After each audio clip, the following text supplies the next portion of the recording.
detour. You took us off-road on the gnarliest trails. You asked us to measure up. So yeah, we did. When life slings you mud, sling it right back. Stay strong, Toyota Trucks. Every new Toyota comes with Toyota Care, our no-cost maintenance plan. Visit your local Toyota dealer today. Find yours at Toyota.com. Toyota, let's go places. Athletes know how important it is to stay hydrated. But did you know there are other ways to hydrate besides just drinking water? In fact, milk is a great hydration option because it actually contains water as well as electrolytes that are lost when your body sweats. So consider taking milk along with you to your next game or competition and enjoy the taste of greatness. For more help finding your greatness, visit unbottled.com. It's time to start planning for back to school. That's why I got my kids vaccinated for COVID-19, so they can be protected from COVID when they're back in the classroom. Kids 12 and older can get vaccinated. The vaccines have been researched and tested. They're safe and they work. Getting vaccinated was quick and easy. You can walk into a pharmacy to get one. We got our COVID-19 vaccine, and I hope everyone will choose to get vaccinated too. Get a free COVID-19 vaccine today. Find a location near you at covidvaccine.idaho.gov. We're a valley-wide country store. For 100 years, we've been your #1 choice for food, fuel, farm supplies, and just about everything else you could need to get you through your day. We know you work until the job is done, and so do we. For gas on the go, or a little extra to help you get down the road, you can count on us. We are proud to employ your neighbors and to be a cornerstone of your community. We're valley-wide. Yesterday, today, and tomorrow. We're here for you. A hit in the morning, another between class, after school, and more before bed. Vaping sucks you in quick. Not to mention all the chemicals and health problems everyone's talking about. That's why thousands of teens are ready to take back their life their own way with My Life, My Quit. When you sign up with us, you'll get a free and simple quit plan that makes it easier to stop vaping. Visit mylifemyquit.com or text Start My Quit to 36072. You train, you sweat, you practice, you go for the gold, you give 110%, but most of all, you aim for greatness. And milk is the performance enhancer that can help get you to your goal. Trusted by athletes and backed by science, there's a healthy helping of greatness in every refreshing glass of milk. So let nature's original sports drink help quench your thirst for greatness. For more help finding your greatness, visit unbottled.com. I decided to get vaccinated because I wanted to protect myself and my family and my customers from COVID-19. When I went to get my COVID-19 vaccine, it was an easy process, is readily available. Since I got vaccinated, I'm confident I'm protected against the COVID-19 virus. My life has returned to business as usual.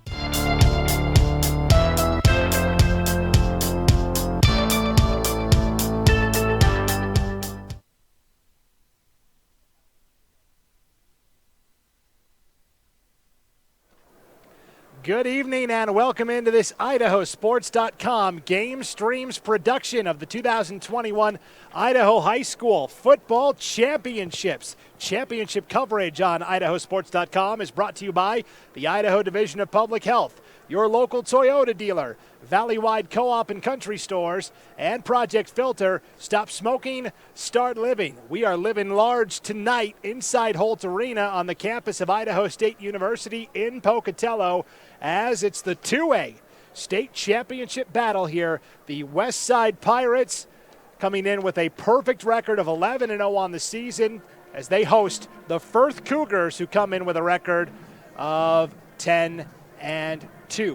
Hi, everybody, inside the broadcast booth, Brandon Bainey alongside Logan Green. Well, Logan, this is the matchup everybody wanted to see. It's a rematch of the 2A championship from a year ago. It's a rematch of the season opener this year, which Westside won in overtime 26-20. This is the bookend game. They're going to play it at the beginning, they're going to play it at the end, and it's going to be great every time. I think last year you saw Firth with a big upset in the semifinals, and a lot of people might have said, should they be here after they beat North Fremont in an absolute blizzard up in Ashton last season. And this season they proved that wasn't a fluke as they go up there and do it again this year No blizzard. It was a nice day on Saturday, actually.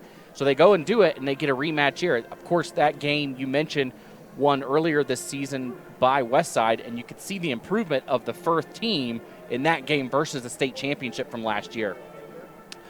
And then what a wild opening game that was, where Firth actually held the lead with 10 seconds to go. Cage Broken scored on a long touchdown run with just 3 seconds to play.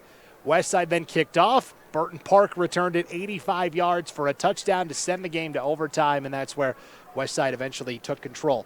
So, like I've said, at every Westside game I've done this year, Logan, Team X is great, right? Firth is great, but Westside is historically great. They come in with a 31-game winning streak, by far the longest win streak in the state of Idaho. They've won the title the past 2 years, looking for the rare three-peat. Yeah, if you want to be the best, you gotta beat the best. And so Firth, naturally, you got to go through Westside if you want to be the state champs. At some point, somebody's going to have to run through them. Of course, last year they did it against Firth. 2 years ago, it was against McCall Donnelly over at Eagle High School. I was there for that game. That one, they were able to come back towards the very end of that one. Well, McCall went for the win at the end, and Westside was able to hold them on a 2-point conversion at the end of the game with about less than a minute left to win that one. And then last year was an absolute domination on the field. This senior class for Westside in their 4-year career, Logan, 43-2.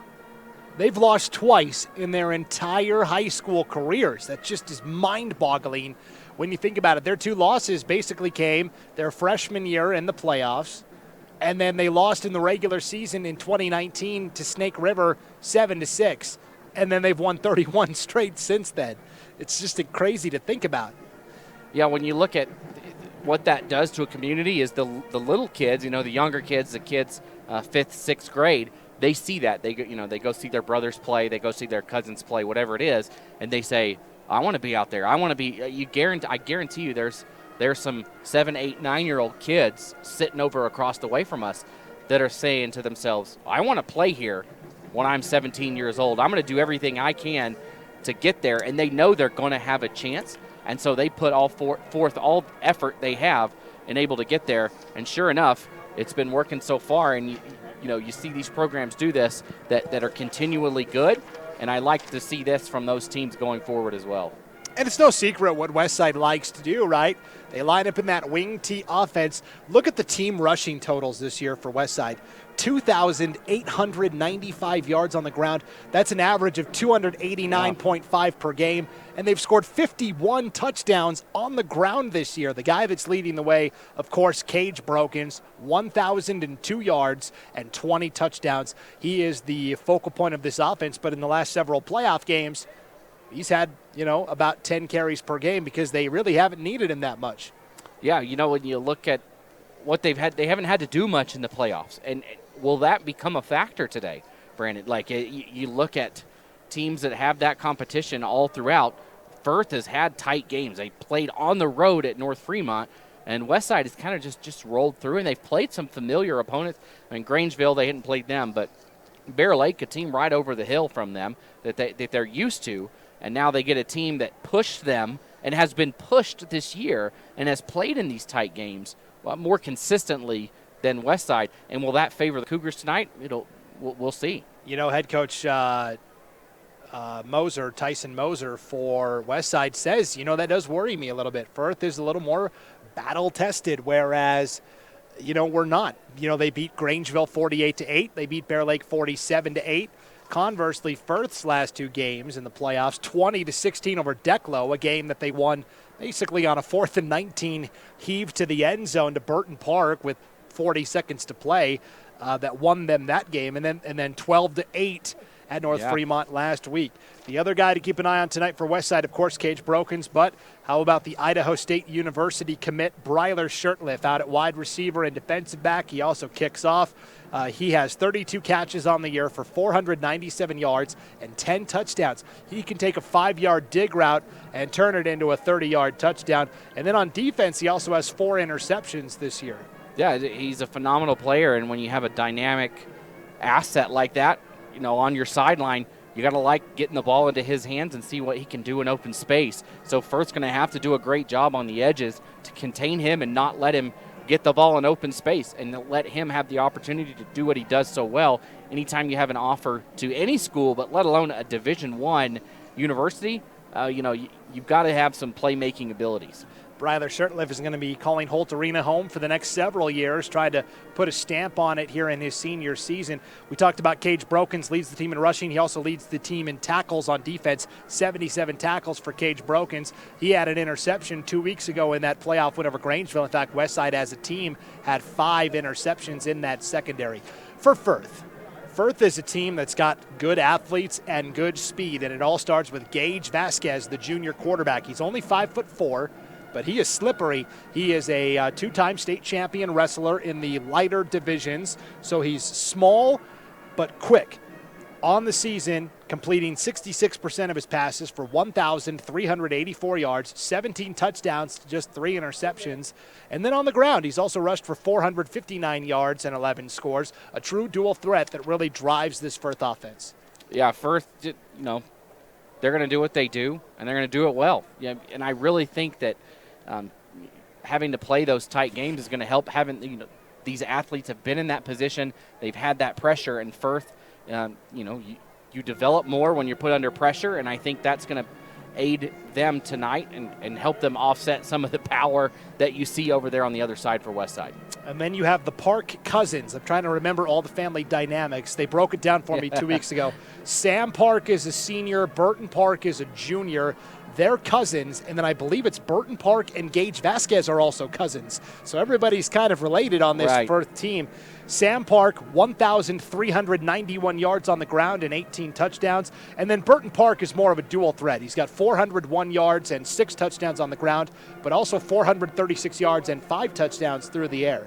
Anytime you have over 1,000 yards, and what did he have there? 1384.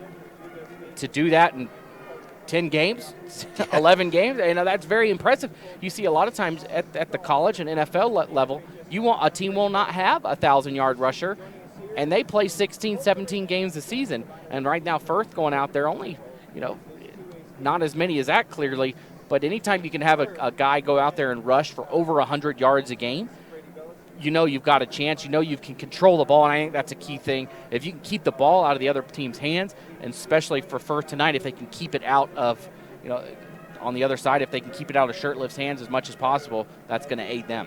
This Westside defense has given up 84 points total this year, an average of 8.4 per game, scoring 43.5 per game. That's a differential of 35. They're basically winning by 5 touchdowns per game. Firth a little tighter, 38.8 points per game, 11.4 points allowed, 27.4 differential. But in the playoffs, it's gotten even tighter. Firth in the playoffs, margin of victory is only 14.3 points per game. So again, Firth battle tested, Westside not. Will that matter? We'll find out. Let's take a look at our keys to victory tonight, Logan, as we break down what each of these teams has to do in order to be successful. Let's start with Firth. They're the visitors tonight, the number 2 seed, or they're actually the number 3 seed in this 2A postseason. So here are the keys to victory for Firth tonight. It's brought to you by Musso Orthodontics. For free consultations, call 208-522-4552. Musso Orthodontics, there is more to braces than straight teeth. All right, key number 1 for Firth tonight, Logan, is set the tempo. If you fall behind a Westside, Westside pretty much cashes in on every single drive. So I've said all year, if you're playing Westside, you want the ball first and you want to score so you can dictate the tempo. If you fall behind Westside 7-0, it's really like falling behind 14-0. Yeah, they've got to set that tempo. They've got to come out and really punch them in the mouth. I think they've got to push them back and say, we're here to play too. Set that tempo, say we're ready here to play defense as well. Key number 2 tonight for Firth, make the tackles. We talked about Bryler Shurtleff turning a 5-yard route into a 30-yard touchdown. Cage Brokens can do the same, where first contact is made 3 yards beyond the line of scrimmage. The next thing you know, he's gone 60 yards for a touchdown. So for Firth, they have to make the tackles and be solid fundamentally.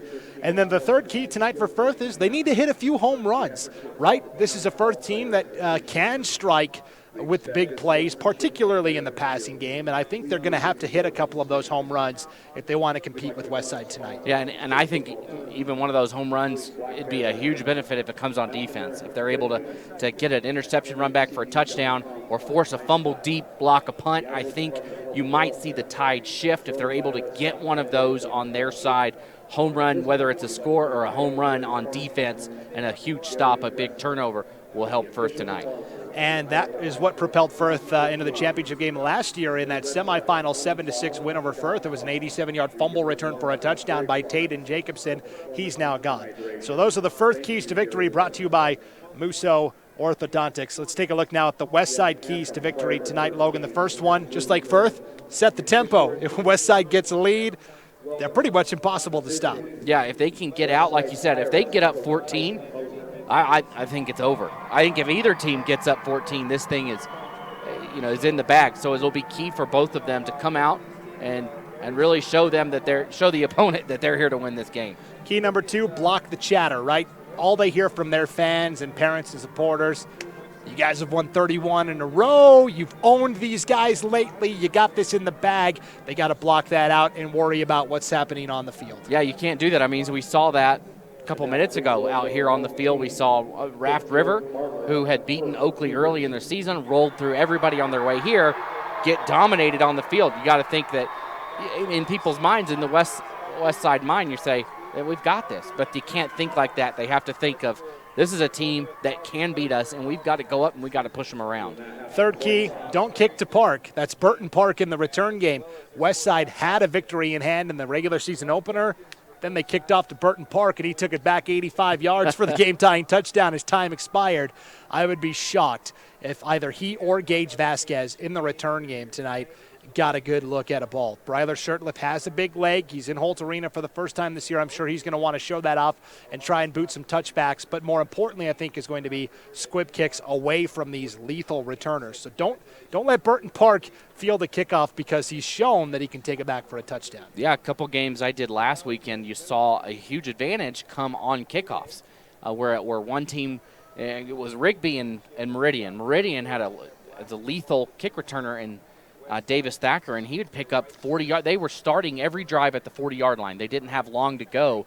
Makes a huge difference. So you might see Westside, they're going to do everything they can to avoid that. The kickoff team is going to have to get back quicker if they want to do if they kick it shorter and try and have one of those first up man take it back instead of Park. But they'll have to be on top of it. And it looks like Firth is going to kick off as we start this game. All right, bold strategy. Hoping that defense can get a stop, because if West Side jumps out to the lead, we talked about how difficult they are to stop. So those are the West Side keys to victory here in the game tonight. As we get ready for what's going to be a very exciting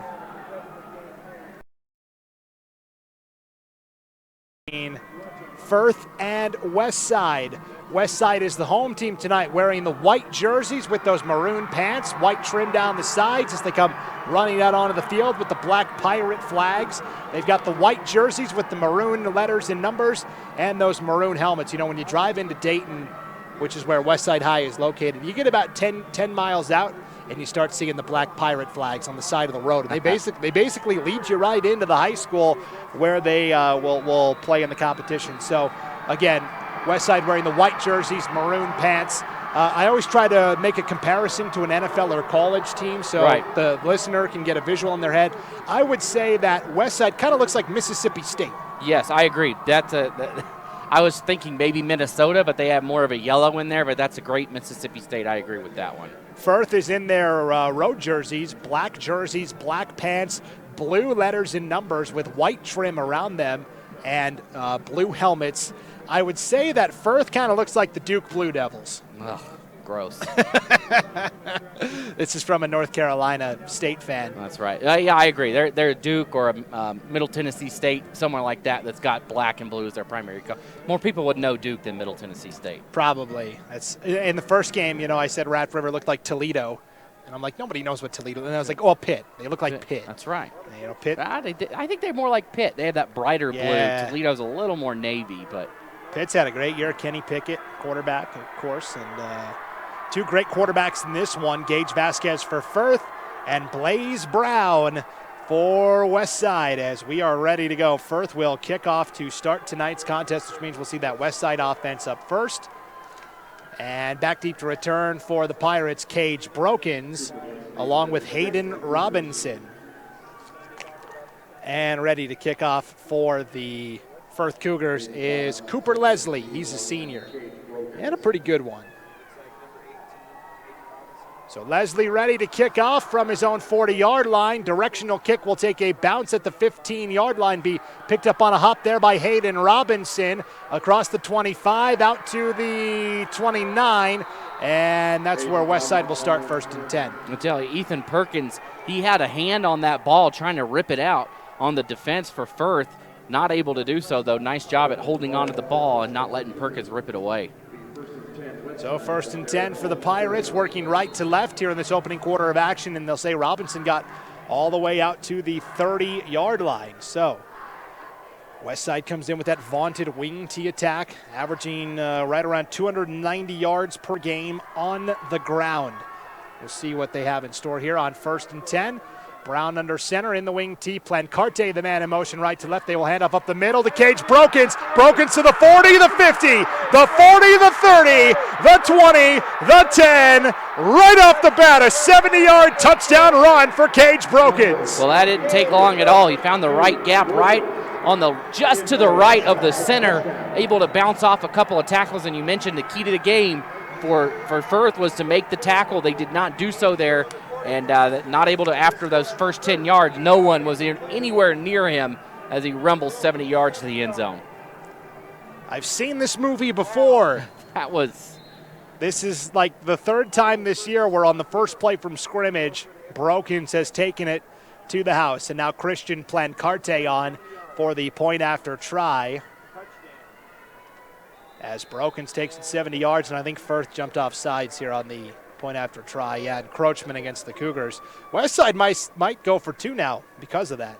Looks like they are. Yeah, they're switching out personnel. It looked like, I think it was Lancaster for Firth, came up on the side, came out of the linebacker position and just snuck forward just a little bit. He got back, but they still threw the flag on it.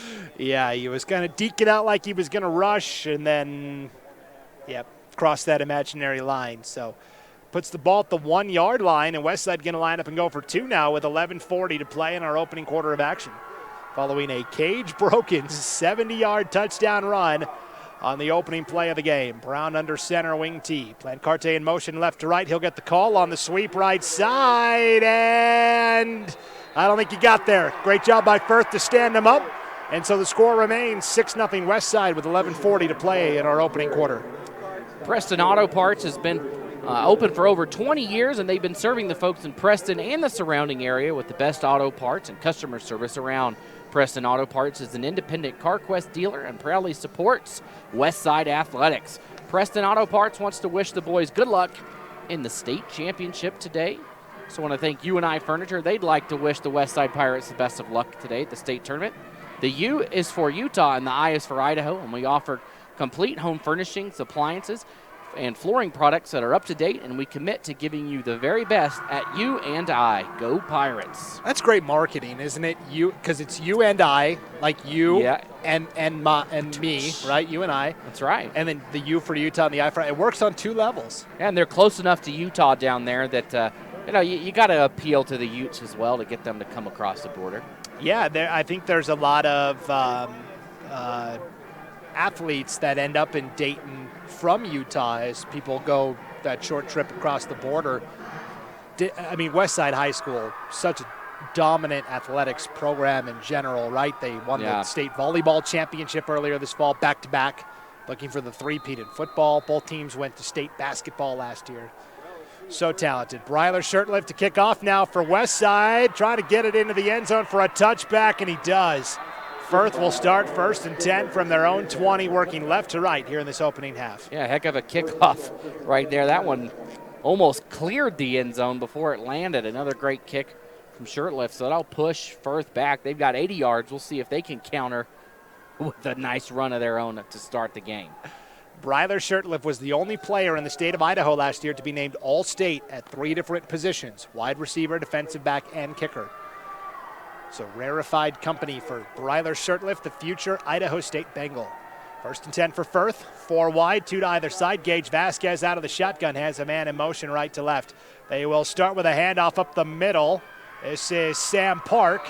and to the 24-yard line for a gain of 4. A nice tackle. First one there was Carson Chugg for Westside. Brings them down. They get a good pickup on it, 4 yards. That's what you want on first down. It's not a 70-yard touchdown run. They'll take 4 yards. So we talked about Firth needing to hit a few home runs. Instead, it's Westside who gets the home run right off the bat. The 70-yard run by Brokens to take a 6-0 lead with 11:10 to play first quarter. Firth now with the ball for the first time tonight. 2nd and 6 from their own 24. Draw play, Sam Park to the 26. 2 more. It'll be 3rd down. They held that ball for a long time before deciding to hand it off. Vasquez sat back there and waited. Finally handing it off. Picks up about 2 yards. That one may be a little slow to develop before he could really get ahead of steam going before that Westside defense collapsed. And I know Westside's defense is trying to protect the edges tonight because if Gage Vasquez or either of the Parks get outside, they've got the ability to snap off a long run. 3rd and 3 from their own 27. Vasquez back to pass. Stepping up in trouble. Down he goes. Sacked back at the 22-yard line.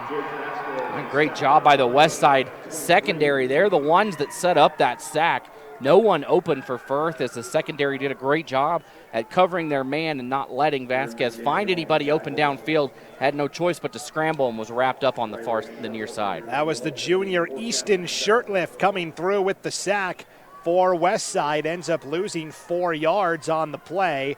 4th down and 7, and Firth will have to punt. And now we've got a timeout taken here by Westside head coach Tyson Moser. Not happy with how his team was lined up on this punt return. So 9:56 to play first quarter. Timeout Westside. Lava Hot Springs is your destination for a relaxing day away from it all. Just 10 minutes from McCammon and I-15. They are open daily from 9 a.m. to 10 p.m., 11s on Friday and Saturday, and are happily welcoming visitors to sit and enjoy in their world-famous hot pools. The all-natural geothermal hot springs are always a warm 102 to 112 degrees.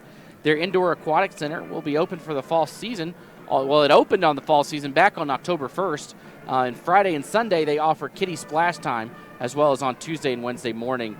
Lava Hot Springs is taking extra precautions to ensure your safety at this time and asks patrons to be respectful of others as you come and soak your worries away. Check out LavaHotSprings.com for more information. It's a popular spot this time of year for fans that are traveling from long distances to come to Holt Arena. Not too many of those this year, as a lot of teams from the East ended up qualifying for the championship, including this battle here. Here is the punt off the side of the foot. We'll take a roll at the 40-yard line. Bryler Shirtliff going to pick it up and return it to the 43-yard line, where it'll be 1st and 10 for Westside. Yeah, nice tackle on the edge right there. I think that was Jacobson was there for Firth, brought him down, one-on-one situation. But like I said, Shirtliff, he waited and picked that one up right in front of Jacobson. If it could have paid off if he got past him, but obviously he didn't. Every punt returner thinks, I can beat that first guy, right? They all think it. Rarely does it happen, but sometimes they do. 1st and 10 for Westside from their own 43-yard line, leading 6-0, 9:46 to play first quarter. Wing T formation, Plancarte in motion, right to left, handoff to Brokens again, up to the 50-yard line, and across that to the Firth 49, a gain of 8 on first down. Once again, he's able to get away from the initial contact right there at the line of scrimmage. This time, the linebackers for Firth stayed home and were able to wrap him up, but he still picks up 8 yards. So you pick up 8 yards every carry, you're going to win a lot of games. 2nd and 2 for Westside. Ball at the Firth 49-yard line, up 6-0. Wing T again. Plancarte in motion left to right this time. Again, it's Brokens up the middle and met right at the line this time. And this is going to be a key for Firth tonight. You know, they've got a great defensive line. The Blomquist brothers, Athen and Eric. Athen has 71 tackles and 14 sacks. Eric has 61 tackles and 9 sacks. Those two on the ends are going to have to do a good job tonight. Man, I'd hate to be opposite them in the family Thanksgiving turkey bowl. That would be, I'm sure they get picked first. Well, and Athen Blomquist, 14 sacks, pretty good. Last year he had 32 as a junior, which is just unheard of. 3rd and 2 for Westside. Parker Moser, first time tonight. Second effort, gets the first down off the right side, across the 45, up to the 42-yard line for a Westside first down. Like you said, his second effort. Firth made contact in the backfield with him. He was able to dance out of it, squirt away, and pick up the first down. Gain of 6 for the sophomore Parker Moser, the son of head coach Tyson Moser. So they've kind of given him a little taste of what it's like to play varsity ball this year. Next year, he's going to be the guy in the backfield. Yeah, it doesn't really matter who Westside puts in there, right? They can just plug in a new guy, and they'll do just fine. 1st and 10 for Westside from the Firth 43. 7:55 to play first quarter. Receiver to either side. Brown, handoff up the middle to Moser, and Moser will take it to the 41 for a gain of 2. He was right there. Moser took that handoff almost immediately after the snap, rolls forward, and only picks up 2 on that one. Firth did a good job at sniffing that one out and only allowing a 2-yard gain. Yeah, Westside gives quarterback Blaze Brown a little bit of freedom at the line. Sometimes they'll line up in that wing tee and he'll clap his hands. The next thing you know, they've spread out, and vice versa. Sometimes they line up spread and he'll clap his hands and they come in tight based on what he sees. 2nd and 8 for Westside, kind of an offset I formation this time. Handoff to Moser, right side across the 40 and down to the 36-yard line. It'll be 3rd and short. He does a great job at not going down. He just kept moving forward. He could have gone down around the 38-yard line, but he kept rumbling, kept keeping those feet moving, kind of falls forward and picks up an extra 2 yards. Looks like we have an injured player right now. Yeah, equipment timeout here for Firth. One of the linemen kind of limping off the field here. Looks like number 66 for Firth, which... He's 56. 56. There you go. That's Mario Lizarraga. So... while they attend to him, we'll thank a couple of our sponsors. Yeah, Cliff Stokes Plumbing, they service the Cache Valley for 10. They've been servicing the Cache Valley for 10 years. Cliff has over 35 years of experience in the plumbing industry, so whether it's a new install, a repair, a water heater change out, or it's time for an upgrade, call the experts at Cliff Stokes Plumbing today. Cliff Stokes Plumbing wants to wish the Westsides good luck today.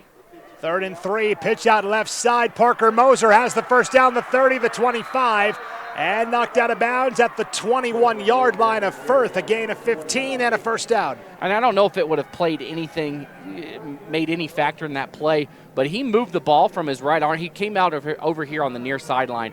The ball was on the right side of his arm. He moved it over to the left to keep that thing on the away, protected from any of the opposing players. Just a heads-up move. A great football play.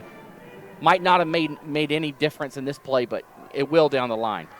1st and 10 for Westside. 6:40 to play first quarter, leading 6-0. Ball at the Firth 21-yard line. Hand off to Parker Henderson for the first time tonight, going left to right, looking for the edge, and popped to the 20-yard line. Penalty flag comes out at the end of the play as well. That looked like Riley Barber in on the tackle for Firth, the senior linebacker. We'll see what the call is here. 6:37 to go before halftime. The flag is a little bit upfield from where you might see a hold. It is. Blaze Brown wants clarification for Westside. Holding against the Pirates. So that'll be a 10-yard penalty from the spot of the foul. We mentioned these officiating crews for the championship games. They balloon up to 7, which means a lot easier to spot those infractions, which generally means more flags. Right, and it looks like it was actually a personal foul because that thing is back all the way to the 35-yard line. Yeah. Like a 15-yard penalty. I didn't realize he lifted his hand over it. I'm wondering if that's a chop block. Could be a chop block against Westside. Hadn't seen it signaled that way before. Me neither, but I think that's what it was because you're right. They reeled off 15 yards in penalty yardage there. 1st and 24 for Westside now from the Firth 35-yard line. Big opportunity for the Cougars on defense. 6:05 to play first quarter. Brown under center, wing T, handoff left side is Cage Brokens across the 30 to the 28-yard line, gain of 7.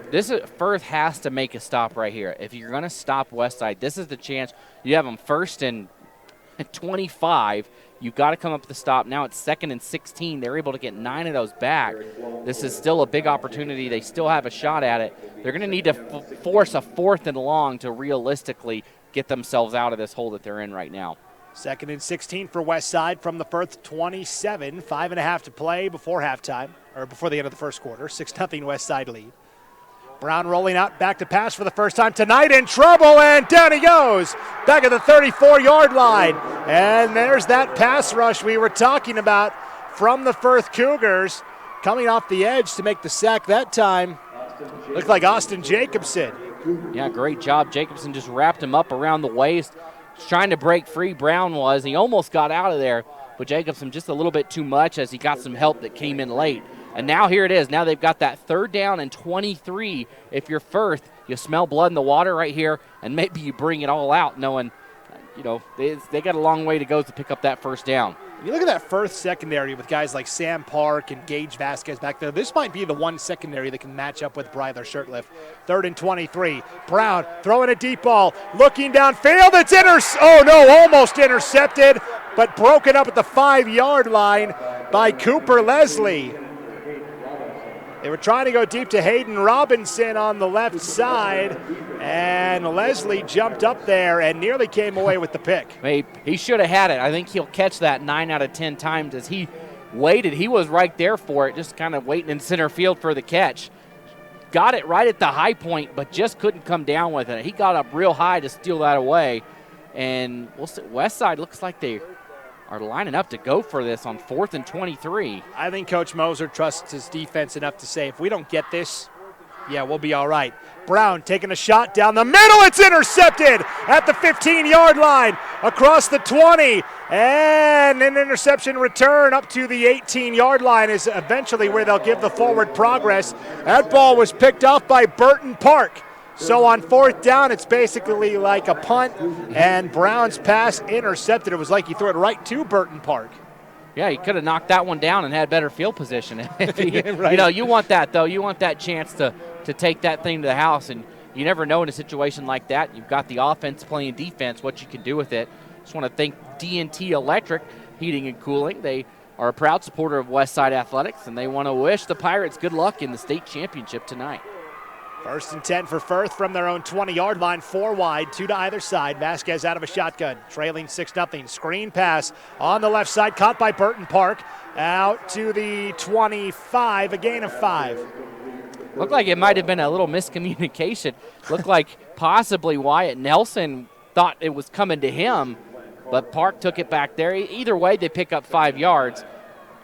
Nobody was up there to block for the other one. That was the downfall of the play, though. Looked like they both thought the reception was to them, and nobody laid a block on those 2 west side corners on the outside. Wyatt Nelson, the tight end. Burton Park, kind of the hybrid running back receiver. He tells Wyatt Nelson, get out of my way. I'll take this. I'll take it. 2nd and 5 for Firth from their own 25. 3:45 to play. First quarter. Firth working left to right here in this opening quarter of action. Handoff off the right side. Sam Park, a yard, that's it. Meeting him head on, Easton Henderson, the senior. And they'll give Park actually 2 on forward momentum to make it 3rd and 3. Here we go with the 3rd and 4, and this is a play I'd like to see Vasquez do something with his legs, maybe a play action, keep the ball, run pass option. Just do something to get the ball in his hands. They've run so far. I think they could mix things up by letting him keep the ball and do something either with his arm or his legs. Firth going 4 wide again. Tailback is on the right hip of Vasquez. Man in motion right to left. We'll get the call on the jet sweep. Looking for the edge. Ball came out. That ball knocked out at the 20-yard line. Fumbled around a couple more times. Westside thinks they have it at the 12-yard line. And they do. Yeah, Shirtliff fell on it. Oh, that ball was punched out textbook. I'm not sure who punched that ball out, but Bryler Shirtliff recovers at the 13-yard line of Firth. That play looked bad from the start. They tried to go outside, and almost as soon as the run was set up, there was no wall for him to get around. A couple of different white jerseys for Westside in the backfield already. Obviously fumbles it, and Westside with great field position now. Firth got to be kicking themselves after coming up with a big stop. Right now, Westside knocking on the door inside the red zone. 1st and 10 for the Pirates at the 13-yard line of Firth. Hand off to Brokens, right side, and Brokens gets a yard. That's it. 2:45 to play first quarter. 6-0 Westside lead, and back-to-back turnovers on both sides. Yeah, and that one time a quick tackle right there by Riley Barber. first on the stop there for Firth. But yeah, Firth, they got to take advantage when they got a turnover. We mentioned that they would probably need one of those to win this game. They get a chance, and then they don't convert, and they end up turning it over on their own. You can't do that. 2:20 to play in the opening quarter. 2nd and 9 for Westside from the Firth 12-yard line. Split backs behind Brown under center. It is Parker Henderson who gets the call, and inside the 5, down to the 4. Right at the yard marker for the first down. We'll see if he got enough. They're going to say 3rd and inches. And everything is 4-down territory for Westside. You know, they go for it on 4th and 23. I'm sure they'll go for it on 4th and 1 if they're not able to convert here. But Firth backs up against the wall. Got to come up with a push right here, get through the line, and make contact quickly. Oh, and they say 3rd down and inches. Ball is at the 4-yard line. Brown under center, offset I formation. Will hand off up the middle. This is, get a good look at that. Down to the 1-yard line for Westside, and on the carry, Owen Nielsen, his first carry of the night. They dove forward and thought maybe for a second he got in, but his knee went down before that ball crossed the goal line. Maybe a foot or two. It's less than a yard. There's not much green blades between the end zone and that ball. Officially 1st and goal from the 1. 1:10 to play opening quarter. Brown under center, split backs behind him. Hand off right side. Parker Henderson into the end zone for a Westside touchdown. That time just took it up the right side, followed the guard right into the end zone, and falls right in. Really no one got a hand on him. Won't score many touchdowns easier than that as he walks in for 6, and Westside takes a 12-0 lead. Now Westside may elect to go for 2 again here to try and go up 14-0. Looks like that's what they're doing. Yeah, and this is a dangerous spot if you're Firth. Anything to look on the bright side, if you're able to stop them here, Westside is going to be chasing these points all night if it comes down to it. So Westside will line up for 2. Wing T formation, shirt lift the receiver out to the left. Brown back to pass, looking that way. Slant route too high. And the 2-point try again, no good. So 1:04 to play first quarter, 12-0 Westside lead. Cox's Honey Farms is a proud sponsor of Firth Athletics, and they've been a mainstay in the local community for over 70 years. Cox's creamed honey is second to none in flavor, purity, and quality. Cox's Honey wishes the Firth Cougars good luck in the playoffs. Adrenaline Performance since 2008. Adrenaline Performance in Shelley has been the place to go for all your automotive needs. They offer a full-service mechanic shop with the best customer service you can find. Everyone at Adrenaline Performance wishes the Cougars good luck in today's game. So I want to thank Matthews Plumbing. They've been in business since 1947. It's a long time, 71 years. At Matthews Plumbing, they can service any new or existing home. Matthews Plumbing has been serving the Firth community for over 70 years. Matthews Plumbing wants to wish the Cougars good luck in the state championship today. Brandon, have you ever had Cox's Honey? Have you ever had it? I don't think so. No. So one of my neighbors in Middleton, I guess it is his family, his cousins, his aunt, uncle, somebody, they own Cox's Farms. He gave it to us. It comes in a tub, and it's like butter, the honey. Oh. It's, you spread it. It is amazing. You just spread it all over whatever it is. I had never seen it before until they gave it to me, and now we're huge fans of it. So anytime I live over in Treasure Valley, we come over here, a family in Idaho Falls, we pick up a jug. Well, at 9:45 on a Thursday night, Logan, I'm starving. And so your talk of delicious Cox's Honey not doing much for me. Breiler Shirtlift sends this one out of the end zone for a touchback. You know, we were joking in the first game tonight, the 1A D1 state championship. Congrats to Oakley, by the way, 42-14 winners over Raft River. We were joking about Hanson's Hub in Malta being a sponsor, and I said, you know, I should have had Logan stop by there and get a pizza for us on his way through. So we had some chow, and then I thought, well, you know what? Nobody's there to run the store. Everybody from Malta was here at the game tonight. Yeah, I could have stopped in there. A couple weeks ago, I stopped into Clark's for shopping in Oakley when I went to Oakley to do a game just to grab a Lunchable for one of my kids.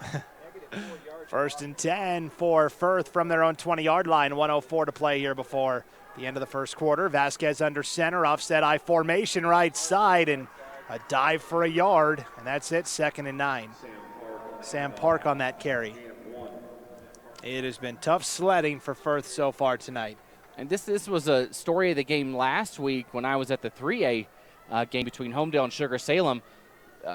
Homedale, just a perennial run team, and they couldn't get it going. And right now, Firth just not able to get it going, not what they're used to all season and dominating the run game. 2nd and 9 for the Cougars. It's going to be an option play. Sprint to the left side. Vasquez will keep it across the 25 and out to the 27-yard line, 3rd and short. First opportunity really for Firth to have that 3rd and short. So far it's been 3rd and long, 3rd and 8, 3rd and 6. And last time we saw them obviously fumble here, but now able to go a little more conservative here or open up the playbook and pull a trick play out. Like you said, a home run's going to happen at some point. They have to get a first down here if they want to stay in this game. Well, they had a 3rd and manageable on their last drive, 3rd and 4, and that's when the fumble occurred. And so 3rd and 1 for Firth from their own 29, 20 seconds to play, first quarter down 12-0. It is going to be a counter play right side, not trying to bounce it outside, and what a tackle out on the perimeter. Breiler Shirtliff brings Burton Park down, back of the 25, a loss of 4. He just grabbed his jersey and hung on and yanked him down by the jersey, throws him backwards for a loss. He was the only guy to beat was Shirtliff over there. If he's able to get the edge, a first down again. Firth, when they go north-south, there is nothing doing there. They have not been able to get the edge at all on West Side tonight. A 4th down upcoming for Firth when we start the second quarter. It is West Side up 12-0. We'll step aside for a quick message from the West Side School District, and we'll come back with the second quarter right after this. You're listening to the 2021 2A State Football Championship on IdahoSports.com.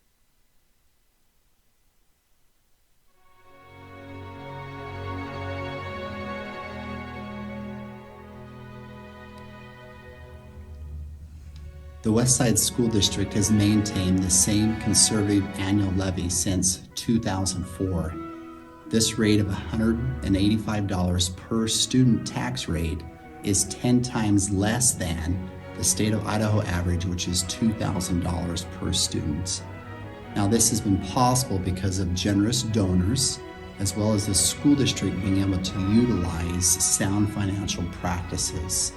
But even with this low tax rate, the district has completed 7 major construction projects and has also been able to achieve and maintain some of the highest academic test scores in the entire state.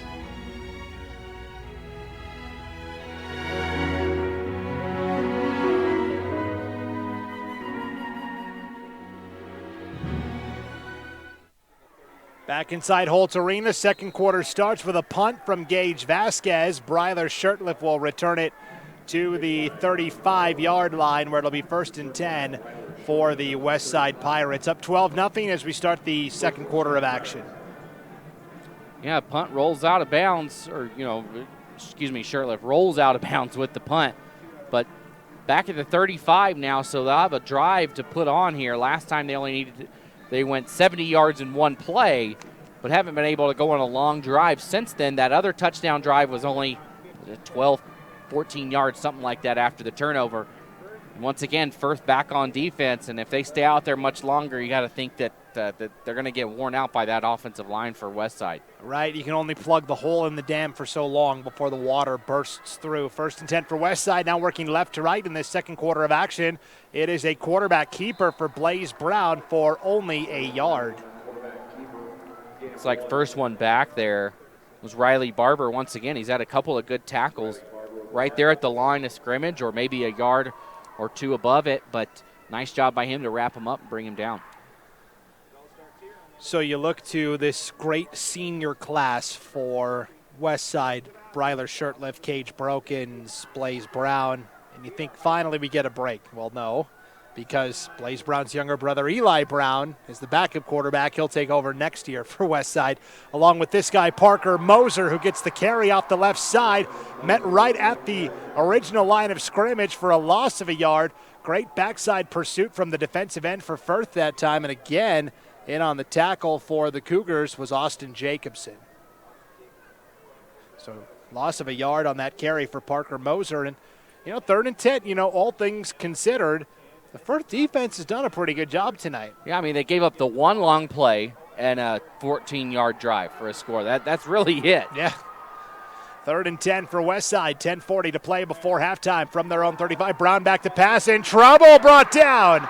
Back at the 27-yard line. Firth brought the blitz. It's Jacobson again coming on the defensive back blitz to make the sack. And he got behind Brown that time, but stretched out, dove forward, grabbed him by the ankle, and the knee just grazed the ground as he fell down on his knees.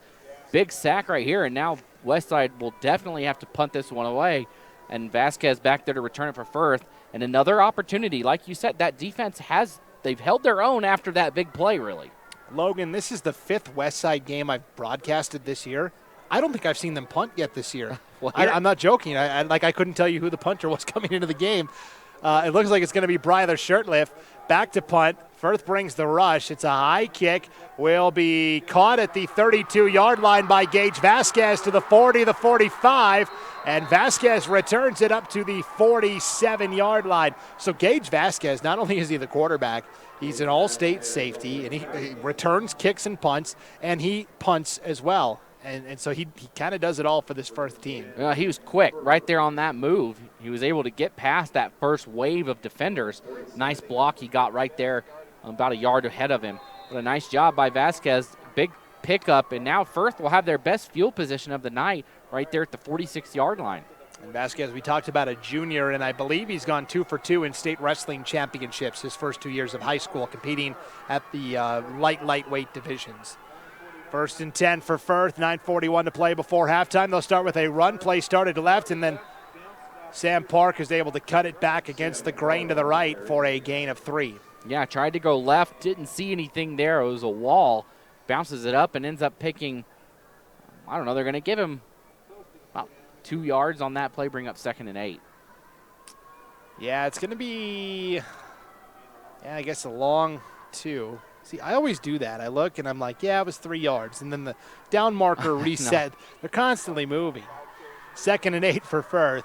9:05 to play before halftime. Cougars trailing 12-0. They do get the ball to start the second half. So see if they can get something going here. Handoff to Burton Park out of the gun this time across the 50. Makes his way to the west side 48-yard line. And 3rd down and 4 upcoming for the Cougars. So here we go. 3rd down. That's been the thorn in the side of Westside so far, or Firth. Not able to convert a 3rd down. The Westside defense doing a phenomenal job on 3rd down to get wide and not let Firth. Every time they've tried to make that corner, they haven't done it. Last time they lost yardage. The time before that, they forced a fumble. And right now, Westside, they're looking at those corners, and they don't want Firth to get them again. What can Firth do on 3rd and 4 from the west side 48? 8:15 to play before halftime. Gage Vasquez back to pass. Has time, now flushed out on the run, throwing a deep ball downfield. It is caught at the 20-yard line and pushed out of bounds around the 16. Man, what a throw, right on the money. He could see his receiver breaking free just enough, and he puts it in a spot where only his receiver can catch that. Is that That's Austin Jacobson again making a big play, this time on offense from the 48 all the way to the 17-yard line. That is a gain of 21 and a 1st down. And that's what you do. Vasquez rolled to his right and waited for somebody to get open, and finally Jacobson does just enough, and Vasquez finds him down the field. What a beautiful pitch and catch. Actually a gain of 31 to Jacobson. 1st and 10 from the 17-yard line. 8:09 to play before halftime. Vasquez 5 wide. Quarterback draw and kind of a busted play. Vasquez got right back to the line of scrimmage, and that's it. Yeah, he faked it right, almost like he was going to throw a screen to the top of the field. Decides not to do that and bounces off the offensive line and picks up no gain. The battle in the trenches tonight is going to be fascinating to watch because both teams have really good linemen. We talked about Firth, the Blomquist brothers. Westside has a really good sophomore defensive tackle in Aaron McDaniel, and they've got Angel Montano, and they've got the Mumfords, Easton and Fielding. They've got some really good players on both lines. 2nd and 10 from the 17. Penalty flag flies. Vasquez looking for a backside screen. Caught at the 15-yard line, down to the 11. On the reception that time for Firth was Jacobson again. but we'll see what the call is here. Yeah, they didn't blow it dead, so it wasn't a false start, maybe a illegal shift or lined up wrong. We'll see what they're having a discussion about it.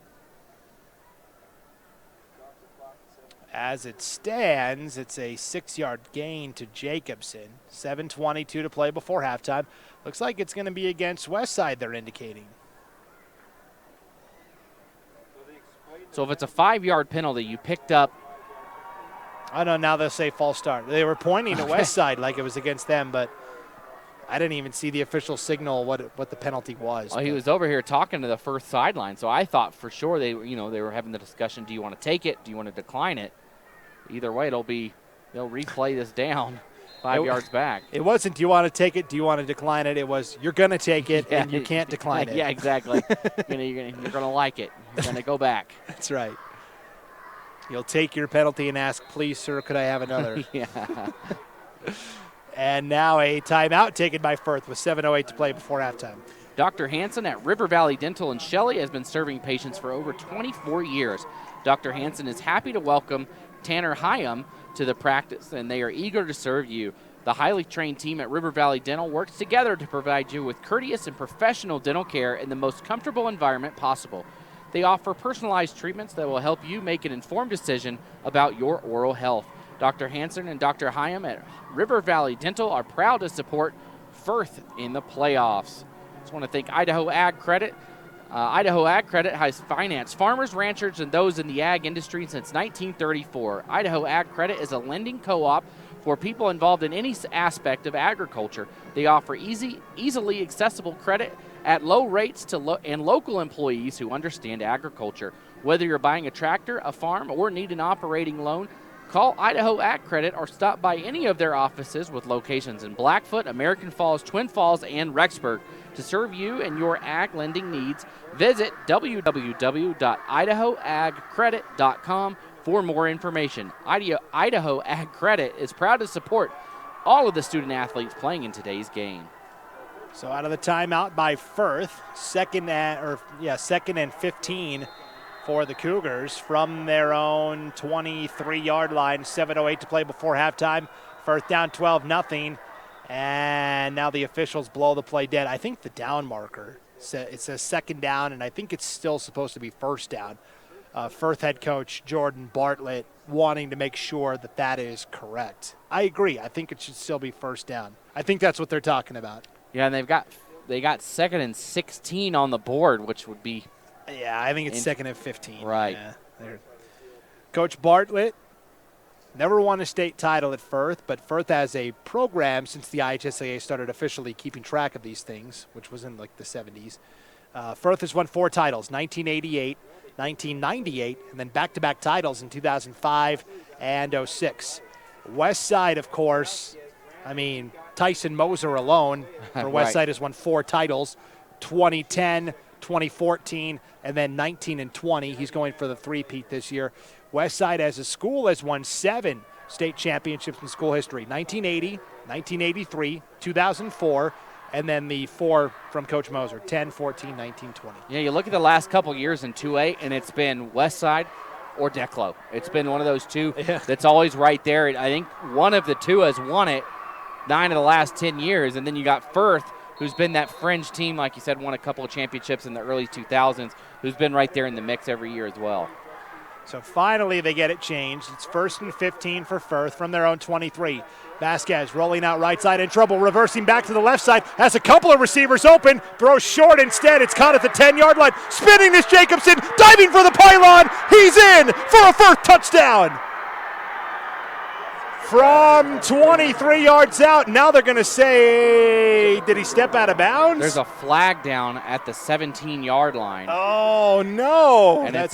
And Vasquez missed it. He had the number wide open on the G in Bengals, just standing there.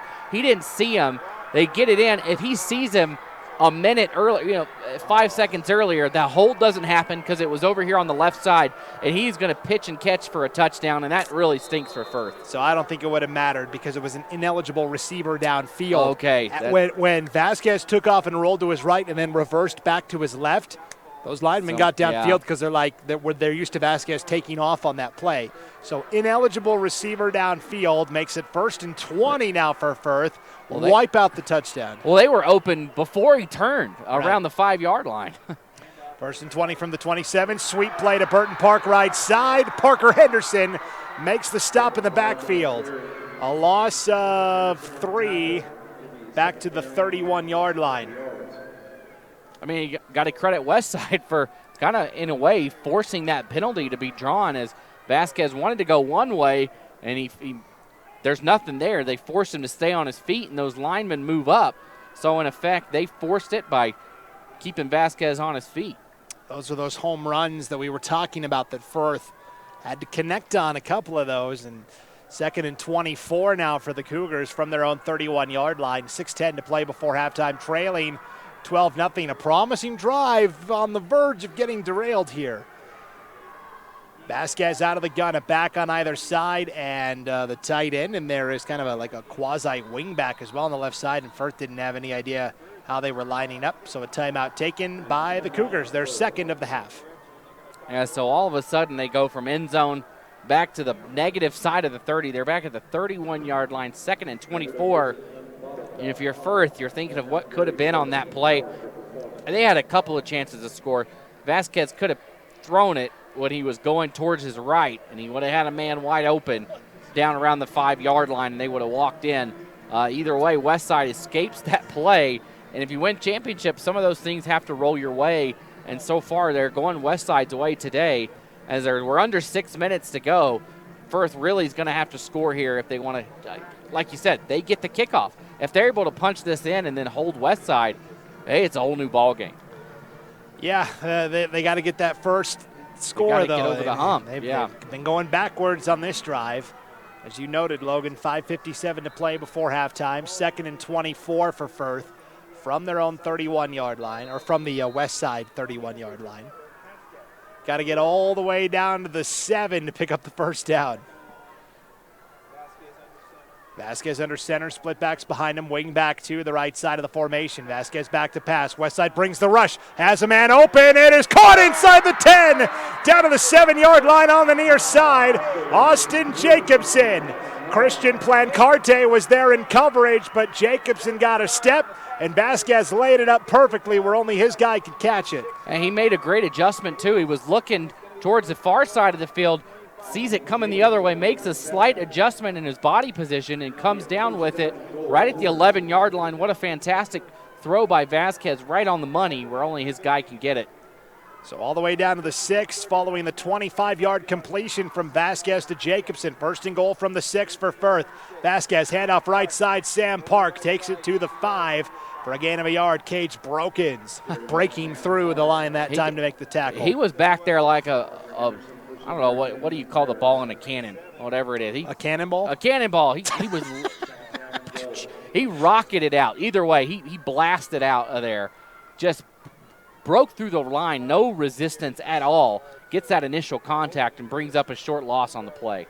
What do you call that ball in the cannon? What? I didn't know if there was like a fancy word for it, Brandon. I didn't learn English till I was 13 in North Carolina, all right? Jeez. We're having fun. 2nd and goal. Firth having fun. It's their first touchdown of the night. Straight up the middle, Sam Park from 5 yards out. Great job by Firth at staying in. That drive, they could have gone the opposite way after getting deflated on that touchdown called back. They end up punching this one in, and you look on the scoreboard right now, Westside went for 2 twice, failed, and now Firth, if they make this extra point, they're in control here in that aspect of it. Another score, they're going to take the lead. Cooper Leslie, point after try, right down Broadway, 12-7. Firth on the board with 4:53 to play here before halftime. For over 20 years, Preston Auto Parts has been serving the folks in the Preston area with the best auto parts and customer service around. Preston Auto Parts is an independent CarQuest dealer and proudly supports Preston and Westside athletics. Preston Auto Parts wants to wish the Westside boys good luck in the state championship today.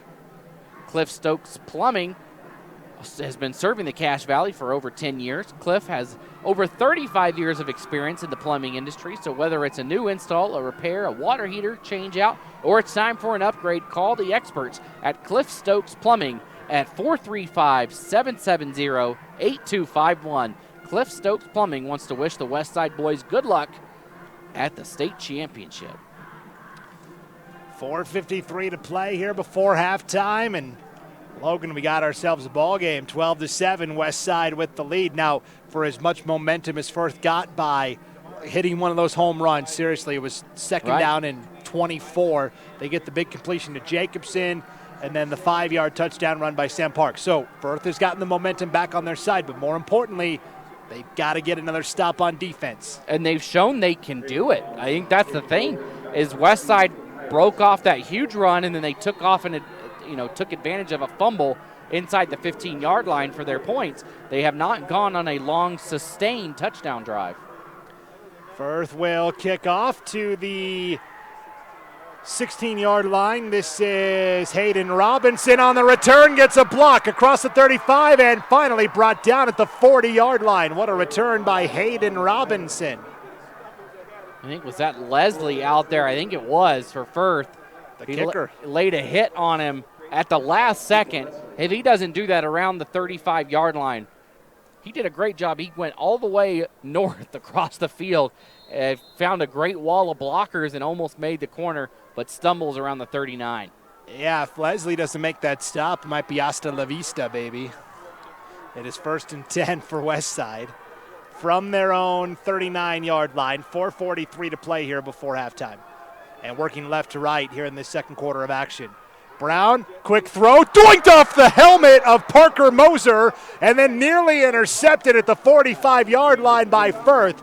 Ultimately falls incomplete. Second out. Austin Jacobson nearly came away with the pick. He probably should have came away with it. He was stumbling, falling down. I don't think he had enough time to react to it as he was falling to the ground.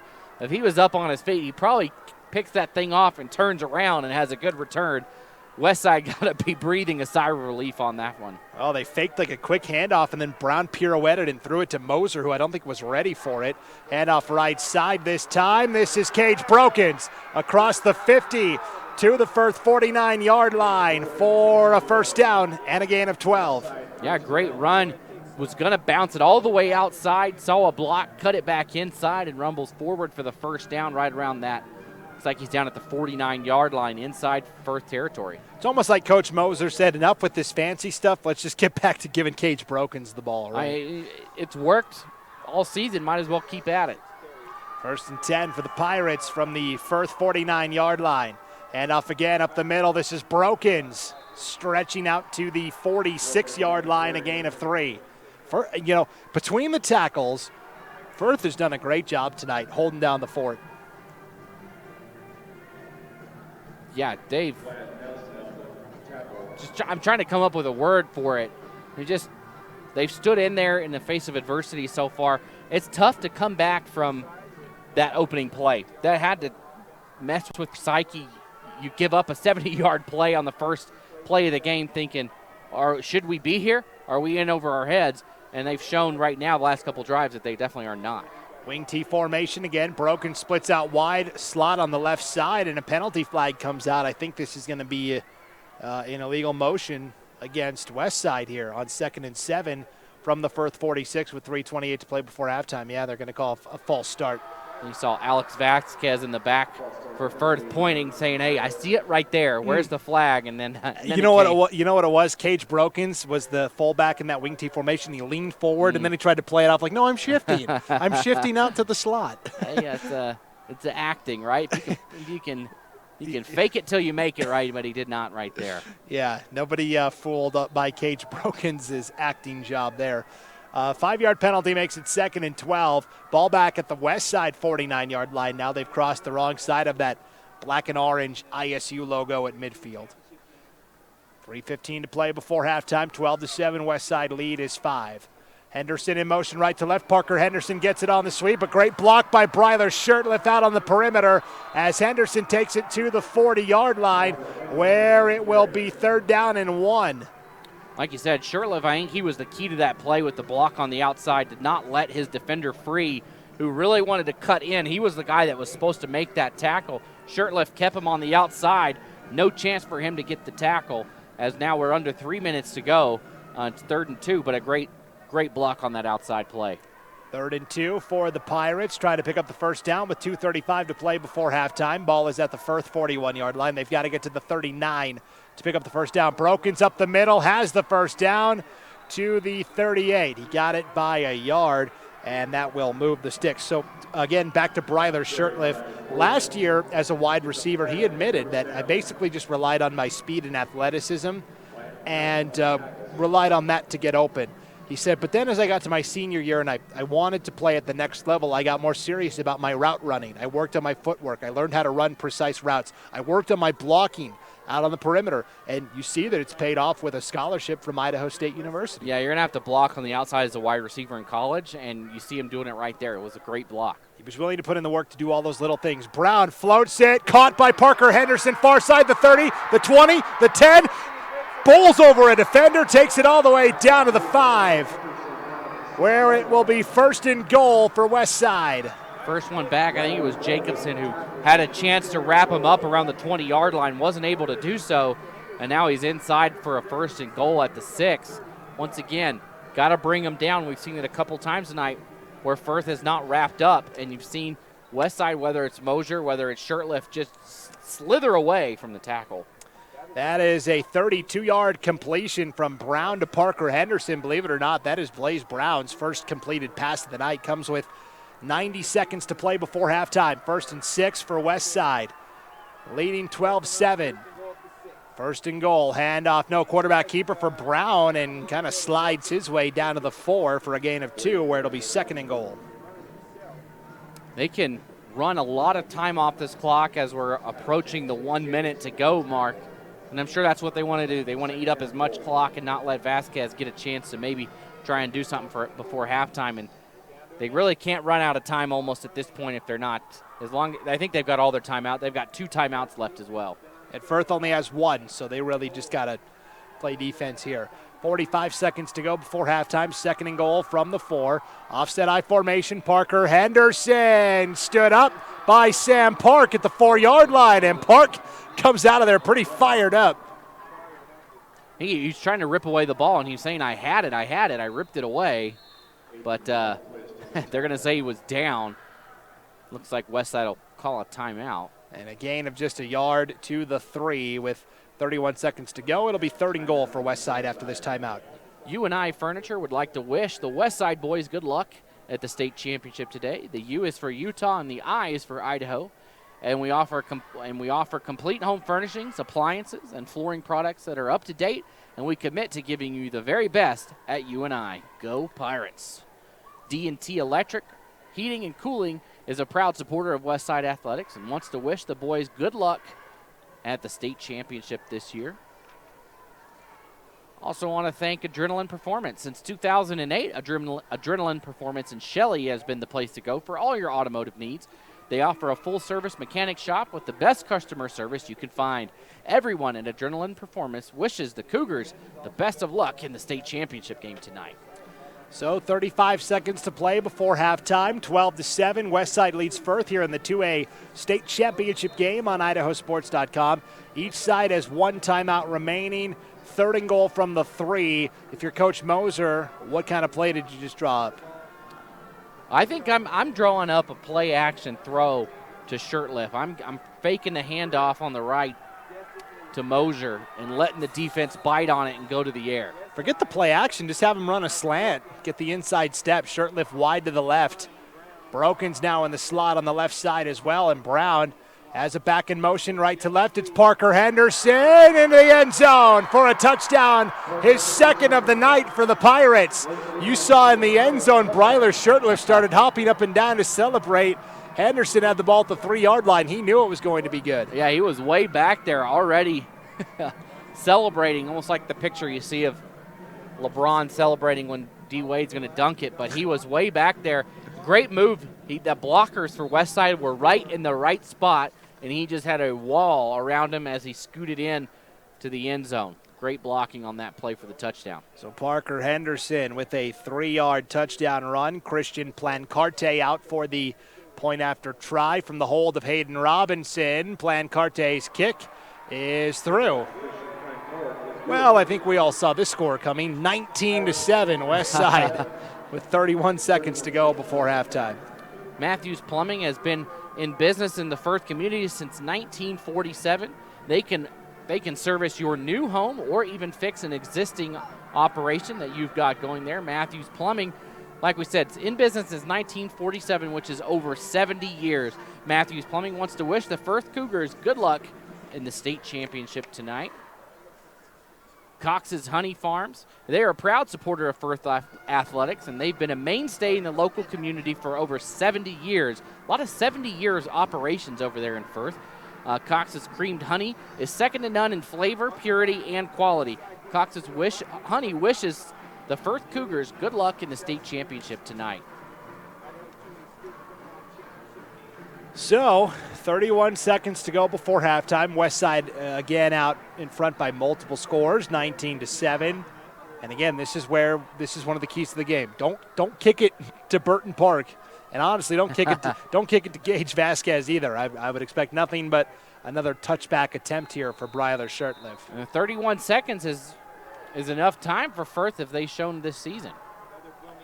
This one again through the back of the end zone, touchback. Almost cleared the back of the end zone. So Shurtleff probably feeling the adrenaline a little bit. Yeah, that one rolling all the way to Dayton down I-15 right now. That's right. Okay, so yeah, you mentioned it. Firth has one timeout left. You know, they were in a similar situation 2 weeks ago against Declo in the playoffs. It was late in the game. They had no timeouts remaining and basically like 2 minutes on the clock, and they were basically starting from their own 20. So they're used to this. They're used to the hurry-up offense. They're used to executing in crunch time. We'll see what they can do here. Now, if you can just get 30 yards, 2 plays, 30 yards, then you set yourself up for a manageable final play of the half. 1st and 10 from their own 20. Firth working right to left here for the final 31 seconds of this second quarter. They are going to hand off to Sam Park up the middle across the 25 up to the 27-yard line, a gain of 7.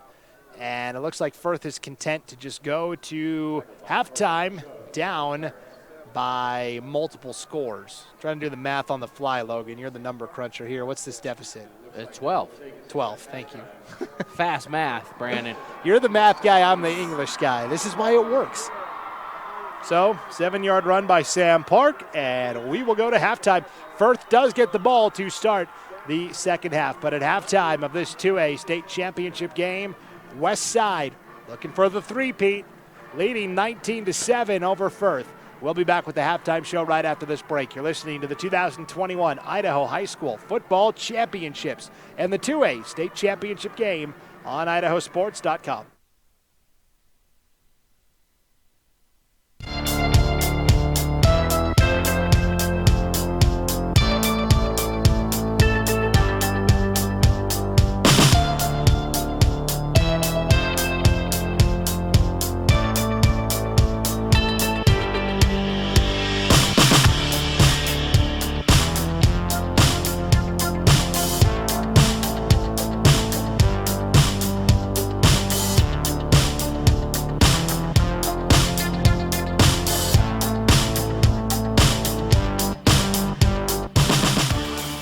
I can't believe we have to make this commercial. It's ridiculous.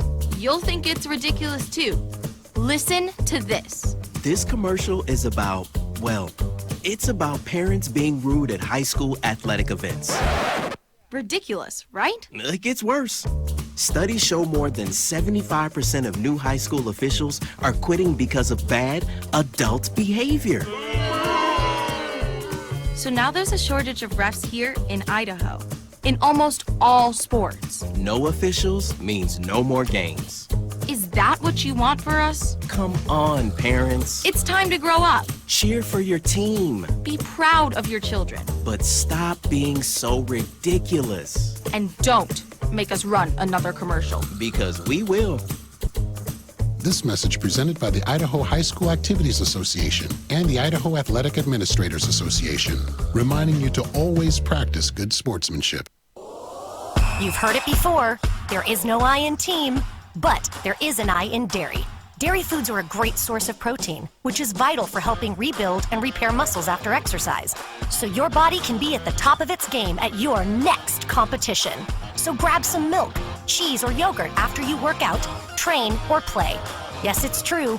There is no I in team, but there is an I in win. For more help finding your greatness, visit unbottled.com. It's time to start planning for back to school. That's why I got my kids vaccinated for COVID-19, so they can be protected from COVID when they're back in the classroom. Kids 12 and older can get vaccinated. The vaccines have been researched and tested. They're safe and they work. Getting vaccinated was quick and easy. You can walk into a pharmacy to get one. We got our COVID-19 vaccine, and I hope everyone will choose to get vaccinated too. Get a free COVID-19 vaccine today. Find a location near you at covidvaccine.idaho.gov. A hit in the morning, another between class, after school, and more before bed. Vaping sucks you in quick. Not to mention all the chemicals and health problems everyone's talking about. That's why thousands of teens are ready to take back their life their own way with My Life, My Quit. When you sign up with us, you'll get a free and simple quit plan that makes it easier to stop vaping. Visit mylifemyquit.com or text Start My Quit to 36072. Dear Exit Strategy, all your pieces are in place. A tranquil lake, a serene sky, an emerald forest, a secret hideout.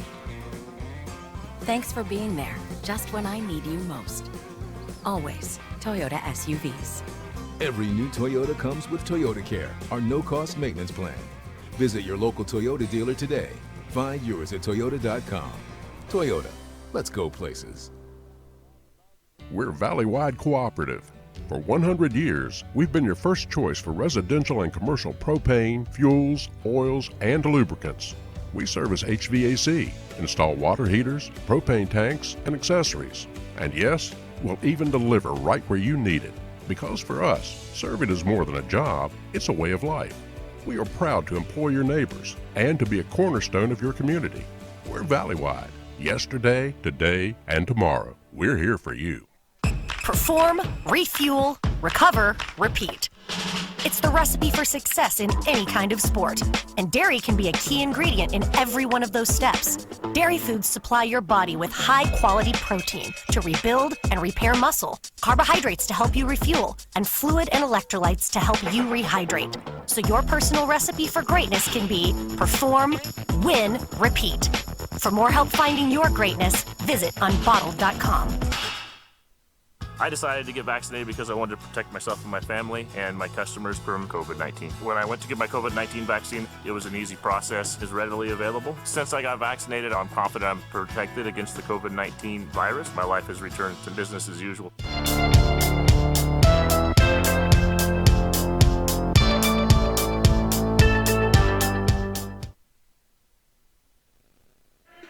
It is halftime inside Holt Arena on the campus of Idaho State University in Pocatello. I'm Brandon Baney. He's Logan Green. And at halftime, the two-time defending 2A state champions, the Westside Pirates, are enjoying a 19-7 lead over Firth. This was a back-and-forth first half of action, Logan. And for Firth, they've been close, but not quite able to get their footing. Yeah, the defense has come up strong. That last drive was the first time we've seen Westside go on a long, sustained drive that wasn't one play 70 yards or two plays 12 yards. That time, the Westside offense showed that they can chip away at it as they picked up a big touchdown to end the half. But Firth playing well. They haven't played poorly. The offense is going to have to step it up a little bit. The run game has not been successful getting outside. They had success on that last drive going through the air. As we take a look at our first half scoring summary, Firth kicked off to Westside on their very first play. Cage Broken's 70-yard touchdown run, 20 seconds into the game.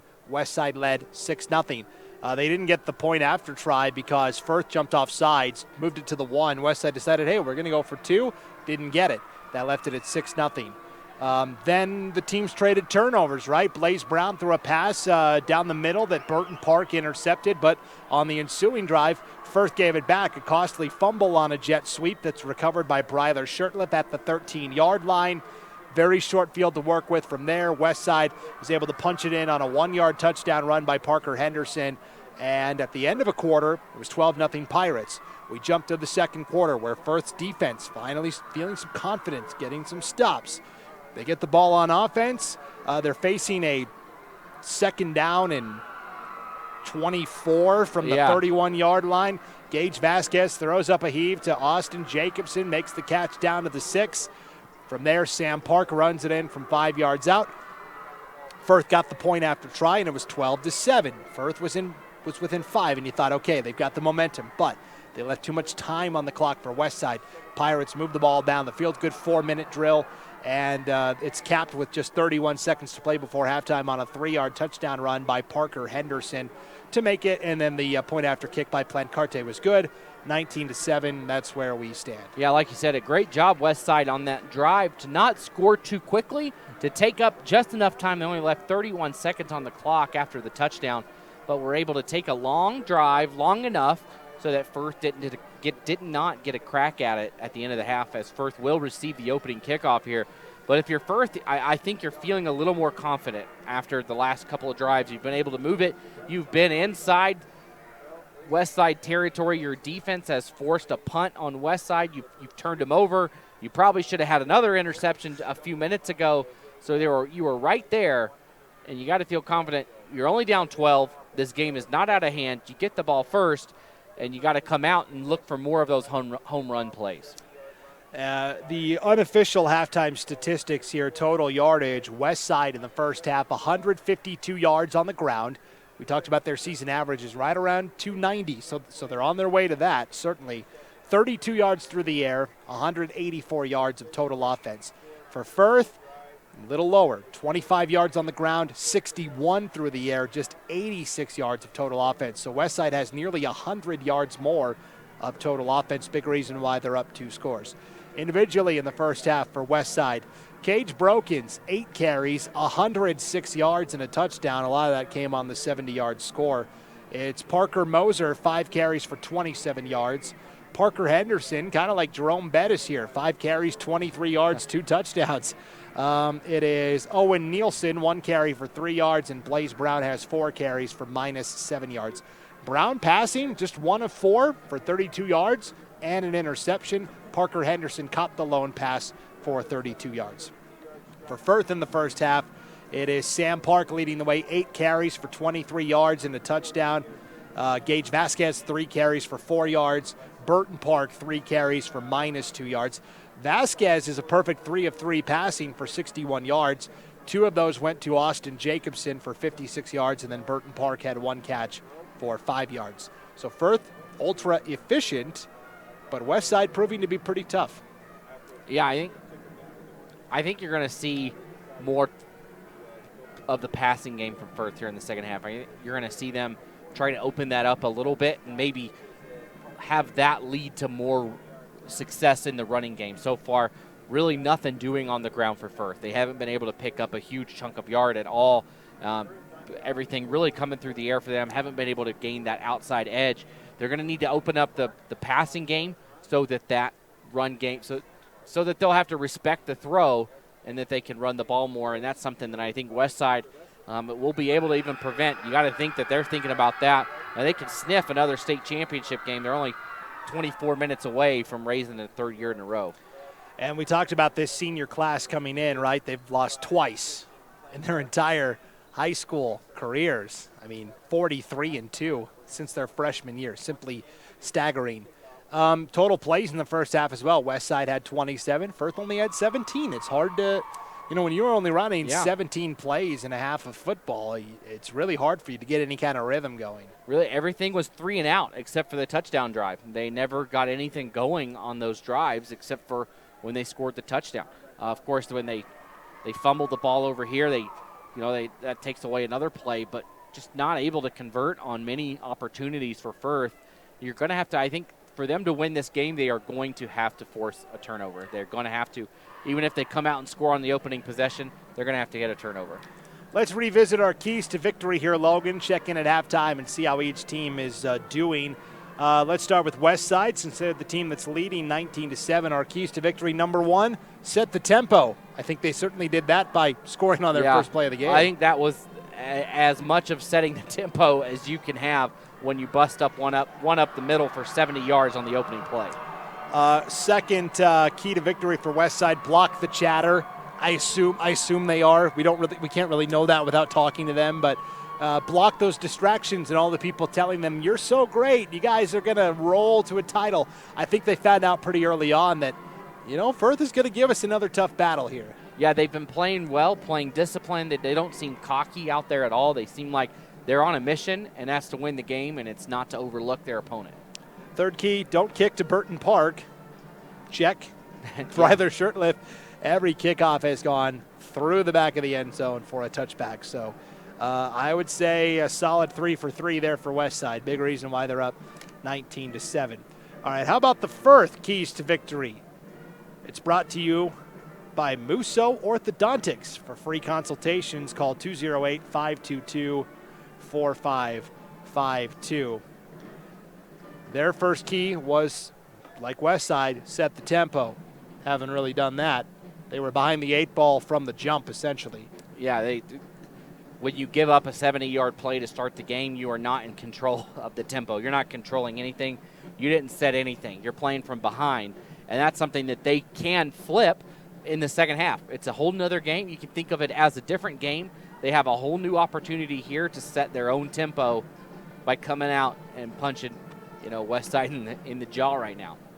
Second key to victory, make the tackles. They've done a pretty good job of that, actually. Outside of the 170-yard run by Cage Brokens to start the proceedings, they've been pretty solid. Yeah, there's been a couple times that we've seen Jacobson get back there. Also, Cooper Leslie, he laid a tackle on a kickoff that saved some points for sure.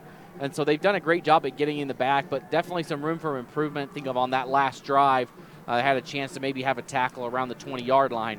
As Westside will run through the tape right now as they come back onto the field. Well, in the pep band, I don't know if you heard what song they were playing, Logan. It was the Imperial March from Star Wars, Darth Vader's theme music. I think they relish being kind of the big bad evil, big bad wolf of 2A football as they come charging down onto the field. The third key to victory for Firth was hit a few home runs. They hit one and then like a bunch of singles, right? Right. They need another one, and I think that will, if they're able to get a home run and a turnover, that they'll be in a great position to maybe come back in this one and make this thing interesting at the end. They definitely did it in the first game, and this one definitely closer than last year's state championship game.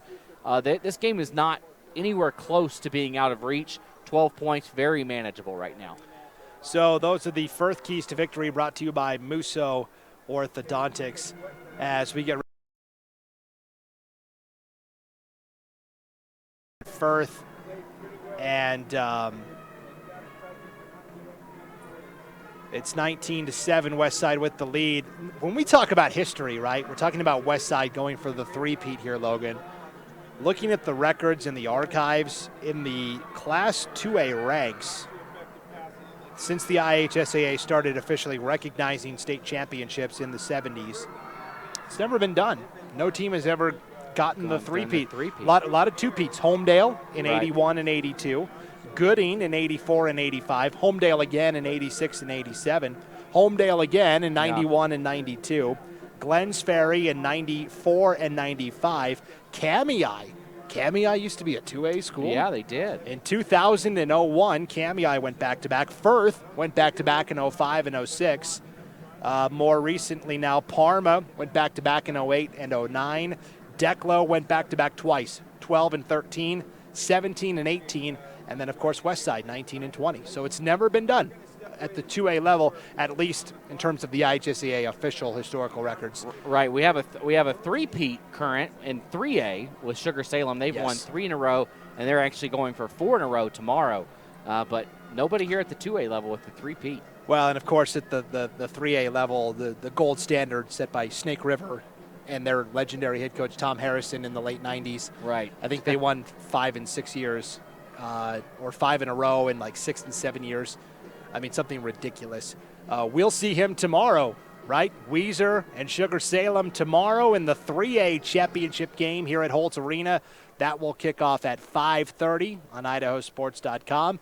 And then following that game, the second game of our championship doubleheader, this place is going to be packed. The 5A state championship, Highland versus Rigby. Man, that's going to be a lot of fun. Yeah, I can't imagine there being an empty seat in this place tomorrow night for that one.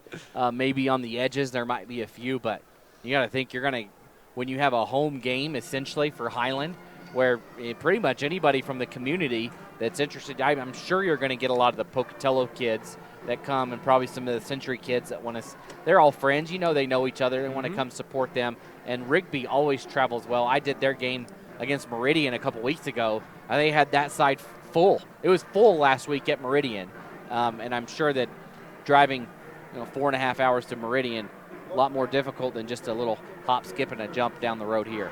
One of the most passionate fan bases, the Rigby Trojans. And then third championship tomorrow night on our airwaves, IdahoSports.com. It'll be the 4A championship from the Kibbe Dome up in Moscow as Skyline tries to defend its title from last year. They will take on Sandpoint. That game will kick off at 7 o'clock Pacific time, 8 o'clock Mountain time. So 3 championship games on tap tomorrow. The second championship game here tonight as Oakley won the first state championship earlier this evening over Raft River, 42-14. So Oakley went back-to-back, repeated their title. Can Westside do the same? They're leading 19-7 as the third quarter kickoff by Bryler Shirtliff. No surprise, goes through the back of the end zone. Actually hopped over that fence. They've got blocking the end zone as well. So I think every level of football this year has a repeat team in the state championship. Rigby was there last year, Skyline, 3A, Sugar Salem, 2A, obviously both of these schools, 1A, D1, both of the schools, and then D2, Cary. Right. So somebody is back for every championship. Those old familiar faces. 1st and 10 from the 20. Jet sweep, Burton Park, right side, blown up. Brought down back at the 14-yard line, and a penalty flag comes out for excessive roughness against Bryler Shirtliff at the end of the play for Westside. Yeah, not a smart play. He was down. That whistle had blown for 4 or 5 seconds, and he had to come in and get his little piece of the cake afterwards, so to say, and just didn't need to do it. And now Firth is going to get a first down out of this. They're going to have a big gain. Once again, Firth tries to go north-south and is not able to do it. They cannot get the edge. So you bring up cake again on the broadcast when both of us are starving. Yeah. New rule. No more talking about food, Logan. Paul was supposed to bring the cake, but he didn't do it. That means nope. It didn't make it past Burley. It was like the scene from Matilda in the Toyota. Between the cake and the Cox's honey, I'm just I'm starving up here. So 2nd down and 1 for Firth following that penalty because even though it was 15 yards, still not enough to pick up the first down. Floated, it's picked! Intercepted at the 30-yard line and a pick 6. A 25-yard interception return for a touchdown by Owen Nielsen. Oh, my goodness. That was a floater just hung up there a little bit too long, and he cuts right in front of it. What a play on defense right there, as that was a home run for Westside and really a dagger to the gut of Firth. Oh, yeah. Gage Vasquez was trying to go in the flat on the left side, floated it. Owen Nielsen saw it, picked it off, and took it back for a 25-yard pick 6. That's one of those high-risk, high-reward. If you don't make that pick, he went for the pick instead of the deflection. If that ball is completed by the offense, it's a big gain. And Plancarte's point after try is true. 26-7 Westside, 11:18 to play in the third. Boy, just like the first half, they score within the first minute of the half. They didn't even have the ball that time. Yeah, so talking about setting the tempo. So far, that's in the favor of Westside twice. Both halves, they've done it on defense and they've done it on offense so far, really setting the tempo in this game. Go ahead. Tell us about Cox's Honey, Logan. Yeah, Cox's Honey Farm is a proud sponsor of Firth Athletics and has been a mainstay in the local community for over 70 years. Cox's Creamed Honey is second to none in flavor, purity, and quality. Cox's Honey wishes the Firth Cougars good luck in the championship today. Yeah, Brandon, you have to go get some of that sometime. I had never, like I said, seen anything like it. It's like sweet, too. I mean, honey is obviously sweet, but it's creamy. It's hard to explain. You just got to get some. I don't know. They probably sell it at like Brolam's. I don't know if it's at the main. Who knows? That's where I usually get it. I'll have to do some shopping in my local area. 11:18 to go here, third quarter. 26-7 West Side. Now you feel like, man, not only does Firth have to like score on every drive, they got to get some more stops on defense, which they've played well defensively. Yeah. Really, it's been offensive turnovers that have directly and or indirectly led to 2 West Side touchdowns. West Side has been on one long sustained drive, and even that drive only was a 60-yard drive. It wasn't long that they had to go. You look back at the touchdowns, one play, 70 yards up the gut. Another drive, 3 plays for 12 yards touchdown after a fumble, and that time a pick 6. So 3 scores coming on kind of those home run plays or home run setups. 1st and 10 from their own 20. Firth working right to left in this third quarter. And they start with a run up the middle.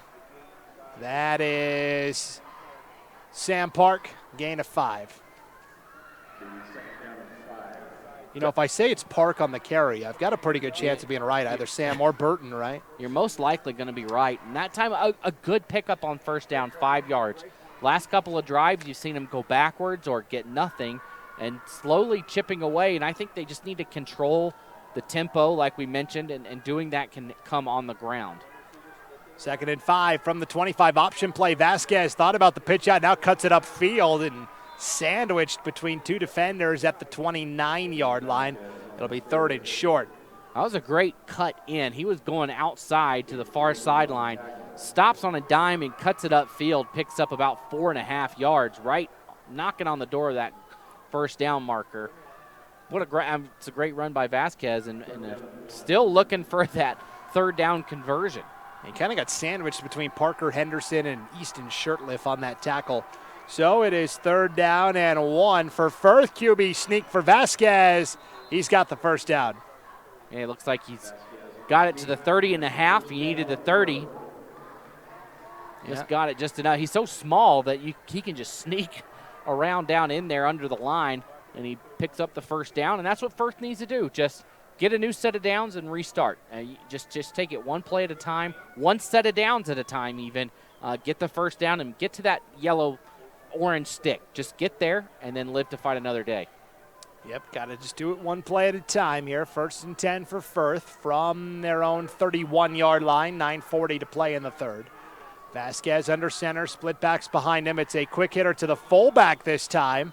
To the 35-yard line is Sam Park, tripped up on the play. Looked like by Cage Brokens. Yeah, Easton Shirtliff also got a hand on him just as he was breaking through the line. I think maybe he disrupted his balance just enough to not let him get that full head of steam coming off the left side of the line. So Sam Park picks up 4 to make it 2nd and 6 from their own 35-yard line. 9:05 to play here in the third, and Westside leading 26-7 here in the 2A state championship game. Vasquez again under center, split backs behind him. Wing back to the left side. Vasquez back to pass, stepping up, now going to take off and run to the 40 and kind of windmills his way down to the 42-yard line. Enough for the first down. He got a little too ahead of himself, tried to do that high step thing where you juke him out as he had 2 players going to the far side, and you could tell what he wanted to do. He wanted to keep going that way and cut it back left and hopefully get them off balance that way. Ends up tripping over his own feet. Still gets the first down, though. Classic face plant from Vasquez there. He does get the first down, as we said, though. 1st and 10 for Firth from their own 42-yard line, putting together a nice drive. Problem is, they're down the deck a little bit here, 26-7. Firth's got 2 receivers to the left side, tight end to the right. Park under center, split backs again behind him. Quick hitter again inside. Sam Park broke away from the first tackle and is able to pick up 3 yards on the carry. I mean, he was met at the line of scrimmage. by Aaron McDaniel. We talked about McDaniel. He's only a sophomore, 6 foot, 250 pounds. Big dude. Yeah, it's going to be a problem for a couple years. Anytime you got a sophomore out there in a state championship game, it doesn't bode well for the opponents in the next coming year. Somebody that's got that experience in there, and he'll continue that into next season. Yeah, especially for a team like Westside that really likes to season their players at the younger levels before putting them into the varsity scene. 2nd and 8 for Firth from their own 44. Vasquez, quick floater, left side, caught at the 40, across the 45, up to the 49-yard line. On the reception that time, Austin Jacobson. 3rd down and 4 now for Firth. So a manageable 3rd down play here. I think if they try to stretch it, they're not going to get it. They need to go up the middle, maybe throw it or keep it in the hands of Vasquez. So 3rd and 3 after the 6-yard completion from Vasquez to Jacobson. Ball is at the 49-yard line of Firth. Vasquez rolling out right side, looking for somewhere to run with it, and will duck out of bounds to the short side of the field at the 49-yard line. It'll be 4th and 1 now for Firth. They stretched it wide again, and they just have not had success on that. They do pick up some yardage, but they don't get the 1st down, so it'll be 4th and short, a manageable yard to go. They're at the 49 of Westside, need to get it to the 48, but really Westside's defense has been outstanding on the outside. They have not let Firth get that corner. If you're going to roll out like that, why not roll out to the wide side of the field where you got more room? I mean, everything was bunched in there on the near side, right? Yeah, when they snap it on this near hash mark to us, you cut yourself off. That sideline is essentially a 12th defender for the defense. 4th and 1 for Firth. They want to hang in the game. They got to get this one. Vasquez under center, split backs behind him. Calling an audible. It was a fumbled snap at the 50-yard line. Westside thinks they have it. And they do. Coming out of the pile with it, Bryler Shirtliff. How the heck did he get in there to get that fumble recovery? That ball must have bounced around like a ping pong ball down there. Either way, a fumble play. That's the 2nd fumble of the night. 3rd turnover for Firth, and the 2nd on as many possessions for the Cougars, as things looking a little bleak right now if you're a Firth Cougar fan. And how about this? Firth has fumbled twice tonight. Bryler Shirtliff recovered both of them. Well, key players are going to be everywhere. When you've got a Division I offer, you're going to be in the middle of every play, somewhere involved, and he is right there. And that's the thing, he's going to play at Idaho State University. I'm not sure they've said where he's going to play yet. A lot of options. Brown in trouble, rolling out, sacked back at the 38-yard line. Austin Jacobson breaking through the line again to come up with the sack. The one that made that possible was Hayden Hone for Firth. He blew through the line, tackled the first running back up, and left no option for Brown. And Brown had to scramble, and he had a defender, obviously Jacobson, come up and wrap him up. But great job to just blow up the line on that play by that Firth defensive line. Loss of 9 back to the 40-yard line for Westside. It'll be 2nd and 19 from their own 40, working left to right here with 6 minutes to play in the 3rd. Brown under center, 3 receivers to the left side. Pitch out to the left side for Cage Brokens, and Brokens will take it to the 45 for a gain of 5, 3rd and long. So here's a chance for Firth. We kind of said things look bleak, but all of a sudden they're not so bad when you got a 3rd and long. If you can come up with a stop here, you get the ball back, you survive the turnover. And that's what's so frustrating about it if you're a Firth fan is the Cougars have played really well with the exception of those 3 turnovers. Yeah, just a couple of turnovers and that bad opening play just have really sunk Firth's ship. 3rd and 14 for Westside. 5:20 to play in the 3rd. Back to pass. Brown over the middle. Too high. Intended receiver Parker Moser at the 40-yard line of Firth. It's 4th down. We may see, after I went all season, 5 games, not seeing Westside punt a single time, Logan, I'm going to see them punt for the 2nd time in this game tonight. And it was a good look right there, though. That was a great 3rd down play call. As he was wide open in the middle was Moser, but just a little bit over his head. He might have been a little bit short, but it would have been 4th and manageable, and you probably would have seen Westside go for it in a 4th and 2 or 3 situation, but not in 4th and 15 inside your own territory. And Blaze Brown, meanwhile, just 1 of 5 passing for 32 yards and a pick. High snap to Bryler Shirtliff. Good, strong kick. Takes a bounce at the 20-yard line and will be downed by Westside at the 21-yard line of Firth, where it'll be 1st and 10 for the Cougars. Lava Hot Springs is your destination for a relaxing day away from it all. Just 10 minutes from McCammon and I-15. They are open daily from 9 a.m. to 10 p.m. and 11 p.m. on Friday and Saturday, and are happily welcoming visitors to sit and enjoy their world-famous hot pool. The all-natural geothermal hot springs are always a warm 102 to 112 degrees. Their indoor aquatic center is open for the fall season. Friday and Sunday, they offer kiddie splash time, and on Tuesday and Wednesday mornings as well. 1st and 10 from their own 20. Vasquez dancing, rolling all the way back to his 2-yard line, throws it away as he felt the pressure. And Westside wants a flag for intentional grounding. I think they had a receiver in the area, though, 2nd down. Yeah, it looked like, was that Jacobson? There's somebody right there. It was only 5 yards away. I think it was a good call to avoid that. But, if you want to learn more about Lava Hot Springs, just be sure to visit them at IdahoSports.com and go visit and soak your worries away. That's the only thing my wife will do in Lava. We went tubing there like 10 years ago, and she fell off the tube in the little creek there. And now she's scared to go tubing again. So we'll stick to the hot pools. Nothing wrong with that, let me tell you.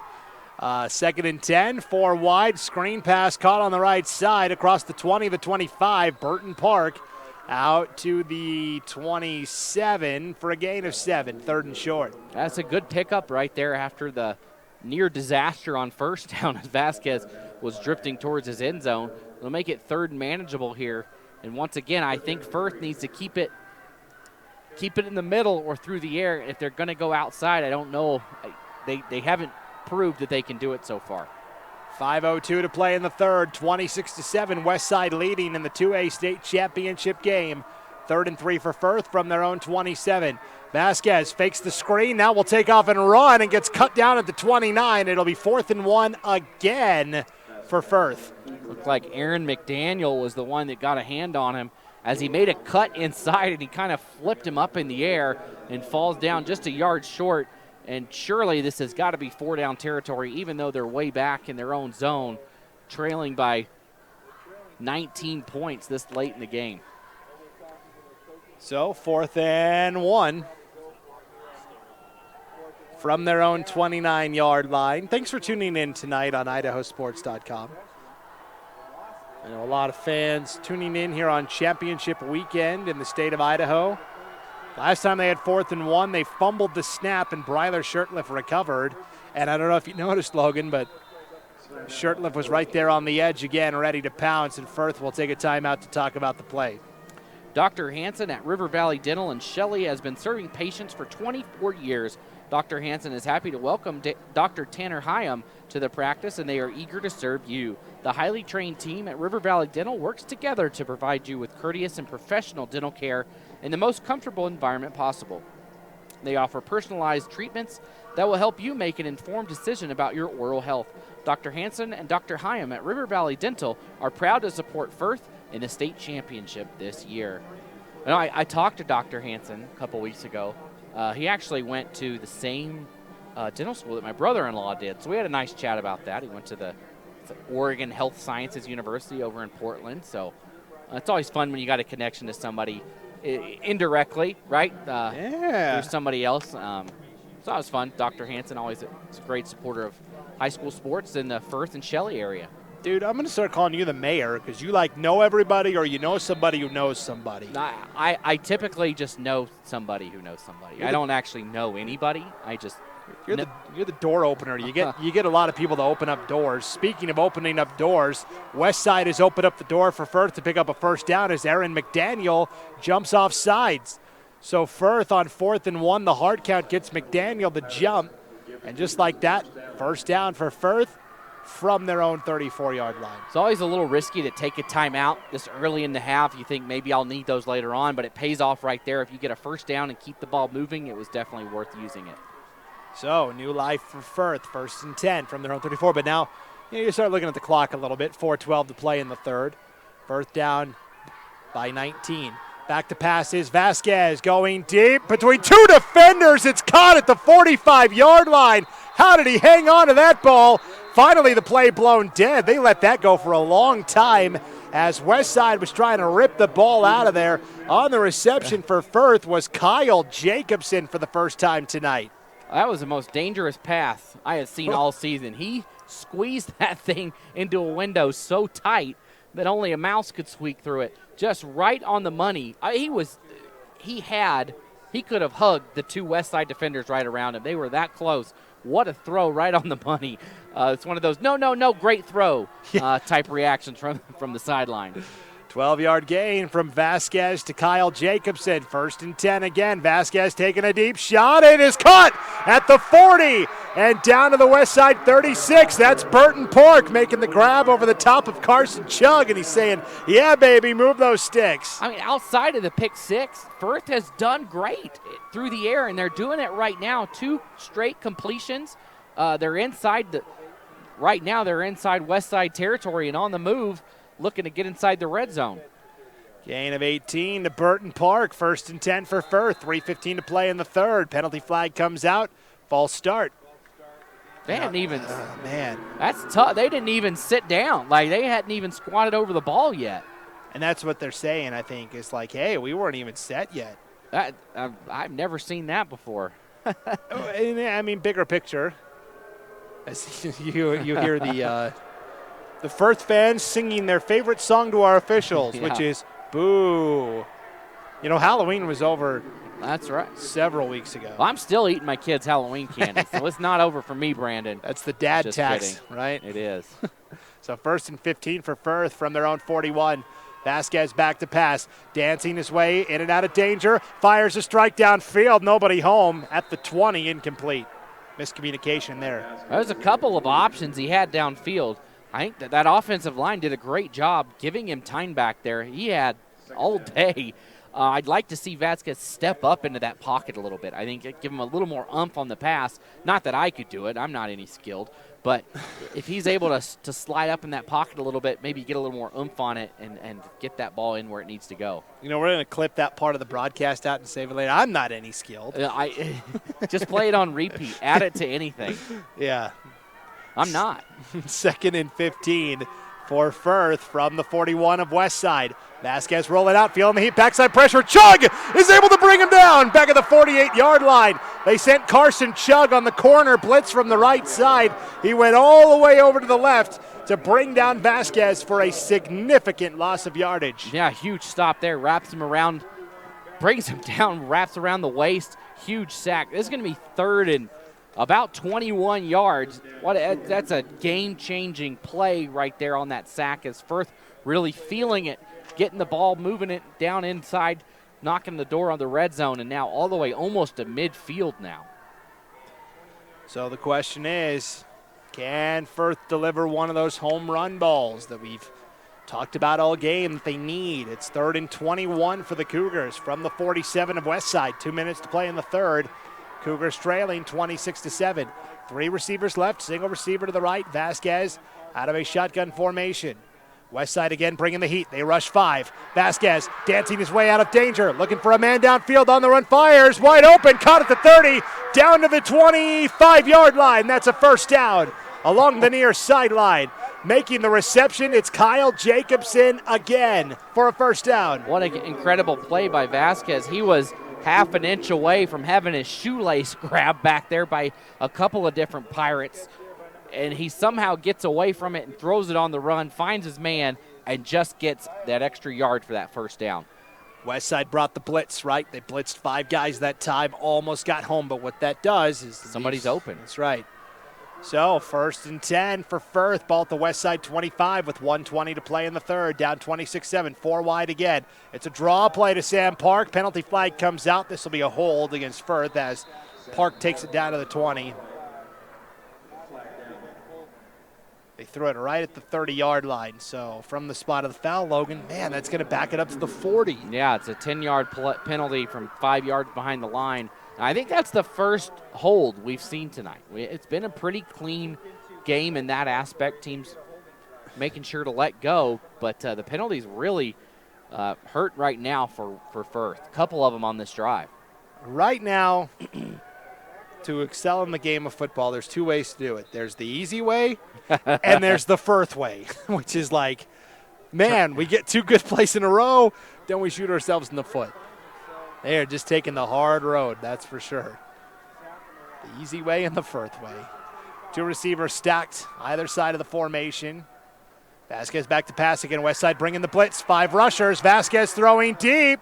And boy, even though no intended receiver around the play, a couple of Westside defenders collided and kind of interfered with the Firth receiver at the 20-yard line. That's what I thought. I thought they bumped him up just enough so that he couldn't get to where he needed. I don't know if he would have gotten there, but I think it hindered him enough that maybe warranted some sort of discussion there. Yeah, ultimately no dice. And you don't see that often where Westside has miscommunication in their secondary like that either. So 2nd and 25 for Firth from the 40-yard line of Westside. 46 seconds to play in the third. Trailing 26-7, 5 wide, 3 to the right. They pump fake the screen. Now they're looking to go somewhere, and Vasquez just throws it in the dirt. You know, they've got to start. Man, it's tough because Westside is rushing 5 guys pretty much every time now. Yeah. They've got to maybe get some shorter routes developed. You got to just hit them quick, like you said, Brandon. A quick slant, something right across the middle, and catch it and run. They've shown that they can run in space. That last first down, it was caught around the 35-yard line, and he picked up 10 extra yards with his feet. And this time, that one, he threw it right in the gut, right in off the hands of Shirtliff. Could have been intercepted by Easton Shirtliff. Obvious 2-down territory here with 41 seconds to play in the third, and Firth trailing 26-7, 4 wide, 2 to either side. Westside rushes 4 this time. Vasquez back to pass, rolling out right side, spinning, looking downfield. That ball was tipped as it came out, and it's nearly intercepted by Cage Brokens at the 30-yard line. Jacob Stokes tipped that ball as he was on the pass rush that time. Falls incomplete, 4th down. Once again, they're trying to get it all back at once. They've had 3 straight plays of trying to get 25 yards on one play when they had 3 plays to get 25 yards. You know, just get 8 yards a play or so with a short pass across the middle, maybe a screen play to the outside. Instead, Vasquez has been dancing around for his life at the prom back there, you know, waiting for somebody to come open to him, and nobody has. The defensive line has been back there. The secondary has been smothering. There's just been nothing there on these long plays, and now they have to do it again. So we talked about hitting some home runs. Maybe a couple of doubles would have gotten them into where they. But now 4th and 25, they got to go for it from the 40. 4 wide. Again, Westside rushing 5. Vasquez hit as he throws. It is delivered. It is caught at the 25-yard line. Bumped back to the 26 is Burton Park. And Blaze Brown coming up from the free safety spot to make the tackle short of the first down. They needed 25, and they got about 15 there, Logan. See, where was that on 2nd and 25, where you pick up 15 and make it 3rd and 10? Instead, they tried to go deep running these, post routes, and instead they're not able to come up with it. And most likely this will be the end. This play will end it for the 4th quarter, and they'll go into the final quarter down 3 scores. Yeah, 23 seconds remaining in the third. 26-7, Westside leading. 1st and 10 for the Pirates from their own 25-yard line, working left to right for what we think is going to be the final play of this 3rd quarter of action. Yeah, I guess they could throw it, prove me wrong, or it'll be a pick 6 or something. We'll see. Plancarte, the man in motion, right to left, hand up the middle to Brokens, and met right away. Penalty flag comes flying in as well. Charging in to make the tackle that time was Blomquist. I believe Athen Blomquist in on the tackle there. See what? So I'm assuming they'll take the penalty here. It'll be 1st and probably about 27, 28, based on where the flag is.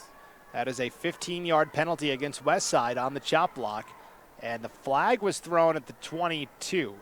So, yeah, that's a loss of 3, add on the 15 on the yardage, and, yeah, you're looking at 2nd down and 18. So, I mean, if you're Firth, this is a best-case scenario after the turnover on downs. You've got Westside all the way back at the 11-yard line. They need the 35 for a first down. So I am wrong. That was not the last play of the quarter. I should never speak again. Remember, I said I don't know many things. I'm not skilled at many things. We'll just kill your mic for the remainder of the broadcast. That'd be great. 1st and 10. Toss play to Moser off the left side to the 11. That's it. Right back to the line of scrimmage. Firth ready to pursue defensively that time. We got Paul Kingsbury warming up in the bullpen, ready to take. Oh, no, I'm just kidding. He's ready to play. Well, we'll go to the 4th quarter, and Firth hanging on by their fingernails, trying to stay in it. After 3, it is Westside on top of Firth, 26-7. We'll take a quick break, hear a message from the Westside School District, and come back with the 4th quarter. You're listening to the 2021 2A State Football Championship game on IdahoSports.com.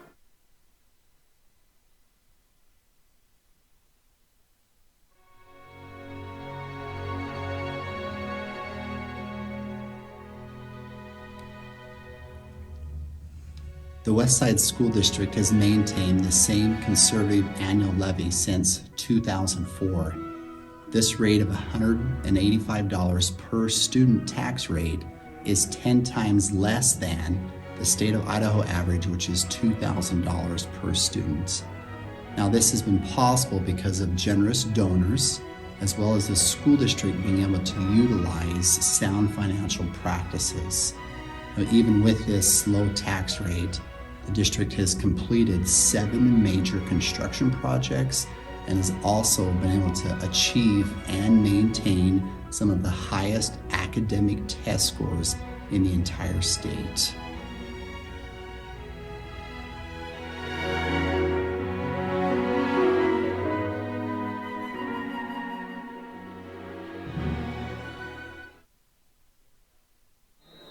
Welcome back to Holt Arena on the campus of Idaho State University in Pocatello. Brandon Baney, Logan Green.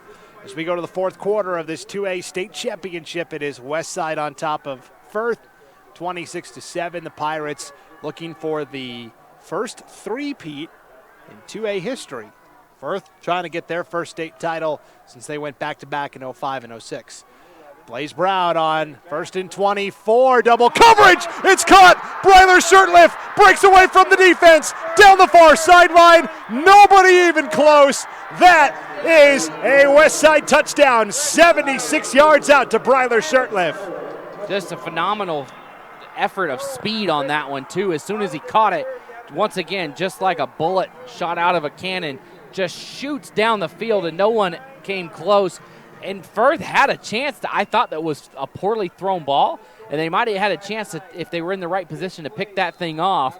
But Shirtliff, if he catches it in open space, nobody's going to catch him, and he goes the distance that time.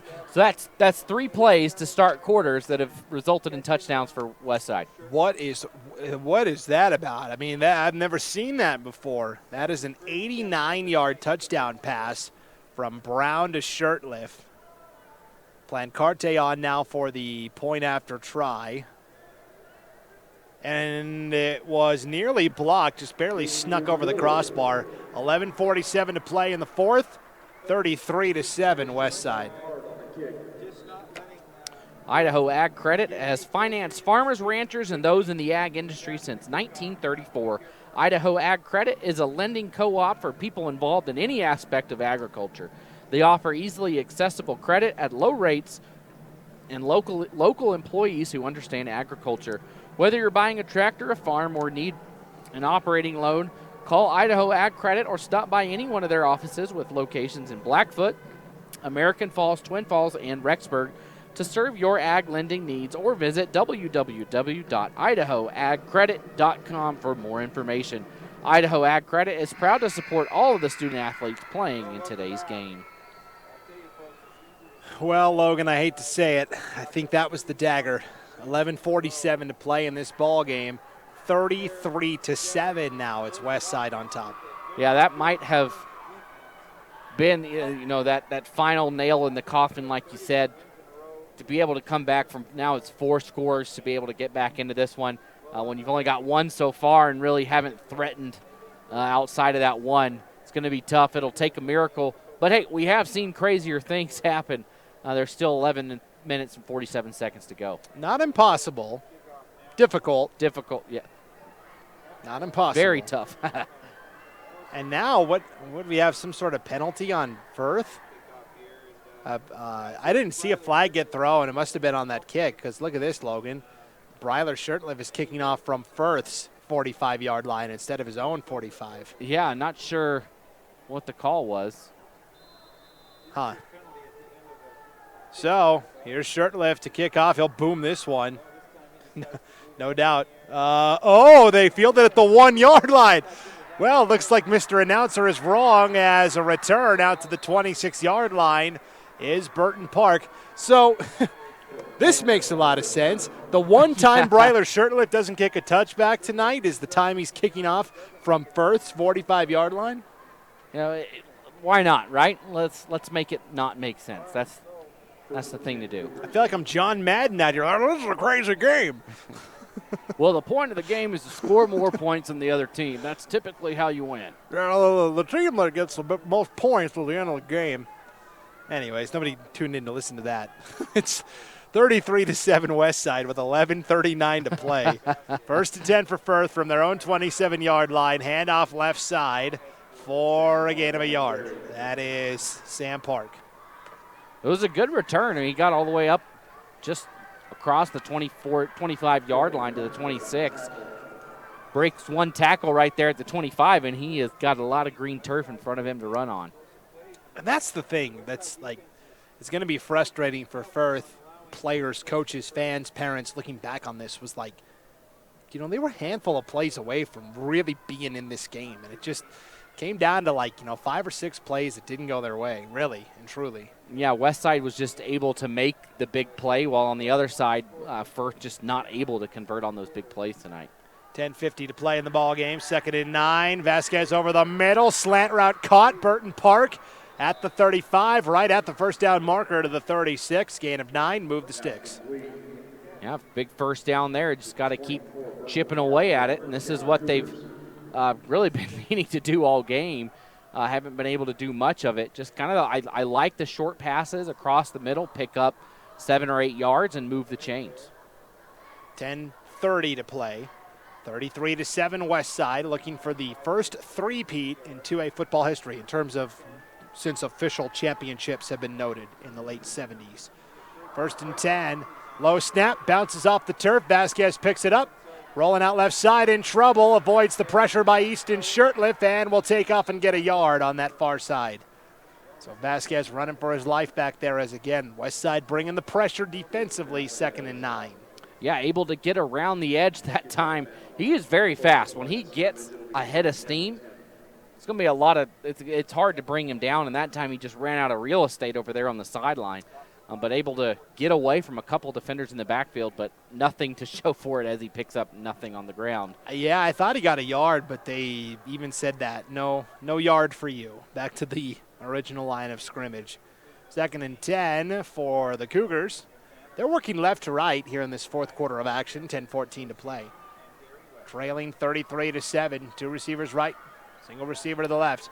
Back to passes. Vasquez has time. Fires over the middle. It is in and out of the hands of Kyle Jacobson at the 40-yard line.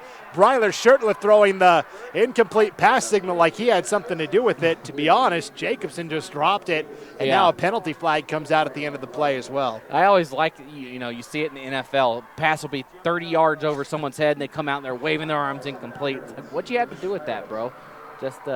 But like you said, he should have had that catch. I mean, it was right into the hands of Jacobson, and he just dropped it. That was Kyle Jacobson on the drop. Now, the penalty flag was a pass interference call against West Side. So that gives Firth 1st and 10 at the West Side 48-yard line with 10:08 to play. Can the Cougars take advantage?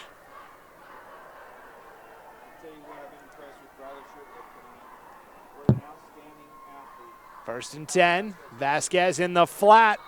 Right side, overthrew his intended receiver, Austin Jacobson, 2nd down. Yeah, I tried to set up the screen out here to the near side, just out of the reach.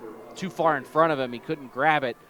Wouldn't have picked up much anyways. There was a couple white jerseys just waiting for him there. That's the thing. I mean, you just even when you make a play, there's oh, hey, there's 3 West Side defenders. I know. It's like You rush 5, and then there's magically 3 guys as soon as I catch the ball, too. How is this happening? Yeah, and any time they've tried to stretch, it hasn't been there. It has not been there. 2nd and 10 for Firth from the West Side 48-yard line. 10:05 to play in this 2A championship game. West Side leading 33-7. Vasquez back to pass again. Going to step up and take off this time. Has some blockers. The 40, the 35, the 30 up the near sideline. Cuts back to the 20. And finally brought down at the 18-yard line. A gain of 30 and a first down. That's what I've wanted to see all night out of Vasquez is take a chance, run that thing, and he finally gets some open field. And he has a huge gain all the way down there at the 18-yard line inside the red zone for Firth. 9:45 and counting in the ball game. Firth down 33-7. Trying to get a touchdown to at least start climbing back into it. Taking a lot of time in that huddle, though. They'll break the huddle and send 2 receivers to the left. Single receiver to the right. And a shotgun formation here for Vasquez with the tailback Sam Park on his left hip. It's a shovel pass inside to Nelson, and Nelson tries a little hop, skip, and a jump across the 15 down to the 13-yard line, almost like a mini hurdle, and then thought better of it. Yeah, he just kind of plowed through a couple players there as he picks up. I mean, they're going to give him all the way down to the 12, so he picks up 6 yards. Nice. It's a nice effort to pick it up. I saw Rigby run a very similar play a couple of times this last week, and it worked very successful. You go back, and then almost just that quick shovel pass inside to the tight end. Yeah, it was Wyatt Nelson making the reception for 6 yards. 2nd and 4 for Firth from the West Side 12. Low snap, handoff to Park. Tackle back at the 14. The snaps have been a little low tonight. And so, and this is something I've noticed across the board. It seems like 5A all the way down to 1A. All these playoff games I've done, there's a lot of snaps that aren't they're not getting back there. They're low. And I'm not sure why that is. And the center is not someone you come into the game and say, yeah, they have to be on top of their game for this team to win. But they really do. If the center is not on top of things and if they're not doing their job effectively, you're going to have some turnovers. You're not going to have chances to set up plays like you really want to. 3rd and 6 from the West Side 14. Vasquez back to pass, has time over the middle. It's dropped at the 5-yard line. They're trying to go over the middle that time to, looks like it was Burton Park there. And so 4th down and 6. Firth will go for it again. Yeah, good down and distance to get it. Should be able to pick up a good chunk of yards if they keep it close and not try to go in for the score on this play. 4th down and 6, 7:53 to play. 4th downs haven't been too kind to Firth here tonight as they try to pick up another. 7:50 to play. And maybe it'd help if it was like 4th and 26, like the one drive they scored on. Right. It's not long enough for Firth. Not difficult enough for Firth, right? It's merely a 4th and 6. 2 receivers either side. Vasquez rolling out, right side, flushed out. Will float it to the end zone, and again it's off the hands of Kyle Jacobson. It was thrown a touch high. Jacobson jumped up to try to catch it. Incomplete in the end zone, turnover on downs. He had him right there. He had found himself a nice little bubble right there, just maybe 2 or 3 feet inside the end zone, but just a tad too high out of the reach. He almost still came down with it. Just a skosh off the mark. 7:46 to play here in the 4th quarter. 33-7. West Side going to get the ball back here, Logan, and I expect to see a heavy dose of the ground game. So yeah, once again, just out of the reach of Firth, and another big play goes the way of West Side. Pirates 1st and 10 from their own 14, working right to left in this 4th quarter. Brown under center wing tee. Handoff on 1st down across the 15 up to the 19-yard line. And Parker Moser on that carry. Gain of 4 to make it 2nd and 6. So West Side, they're going to keep this thing on the ground as much as possible here. 7 minutes, 20 seconds to go. A couple of first downs and slow possession should pretty much milk this clock away. Well, let's be honest here. It's almost 11:30 on Thursday night. Ain't no way those kids are going to be at Westside High School tomorrow. Let's be real here. And honestly, the students either. They should just take the day off. Head off right side. Penalty flag comes out. Moser on the carry. Firth was able to get into the backfield for a loss of a couple. And it looks like the penalty is against the Pirates.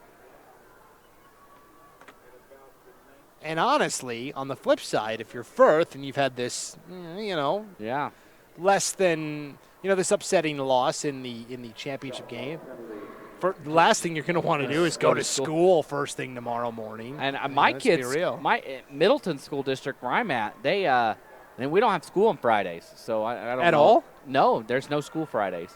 They go a little bit longer during the day. Is that at the high school too? Yeah, it's everybody. Nobody goes Fridays, so it works great. So I don't know what Firth or West Side School District is, but tomorrow they're adopting that, I'm sure. I've heard of the smaller schools doing that because of budget, right? It's just cost effective to not have the school running for a day. But a school of Middleton size, I've never heard a school that large adopting that. Timeout taken by West Side with 6:37 to play, leading 33-7.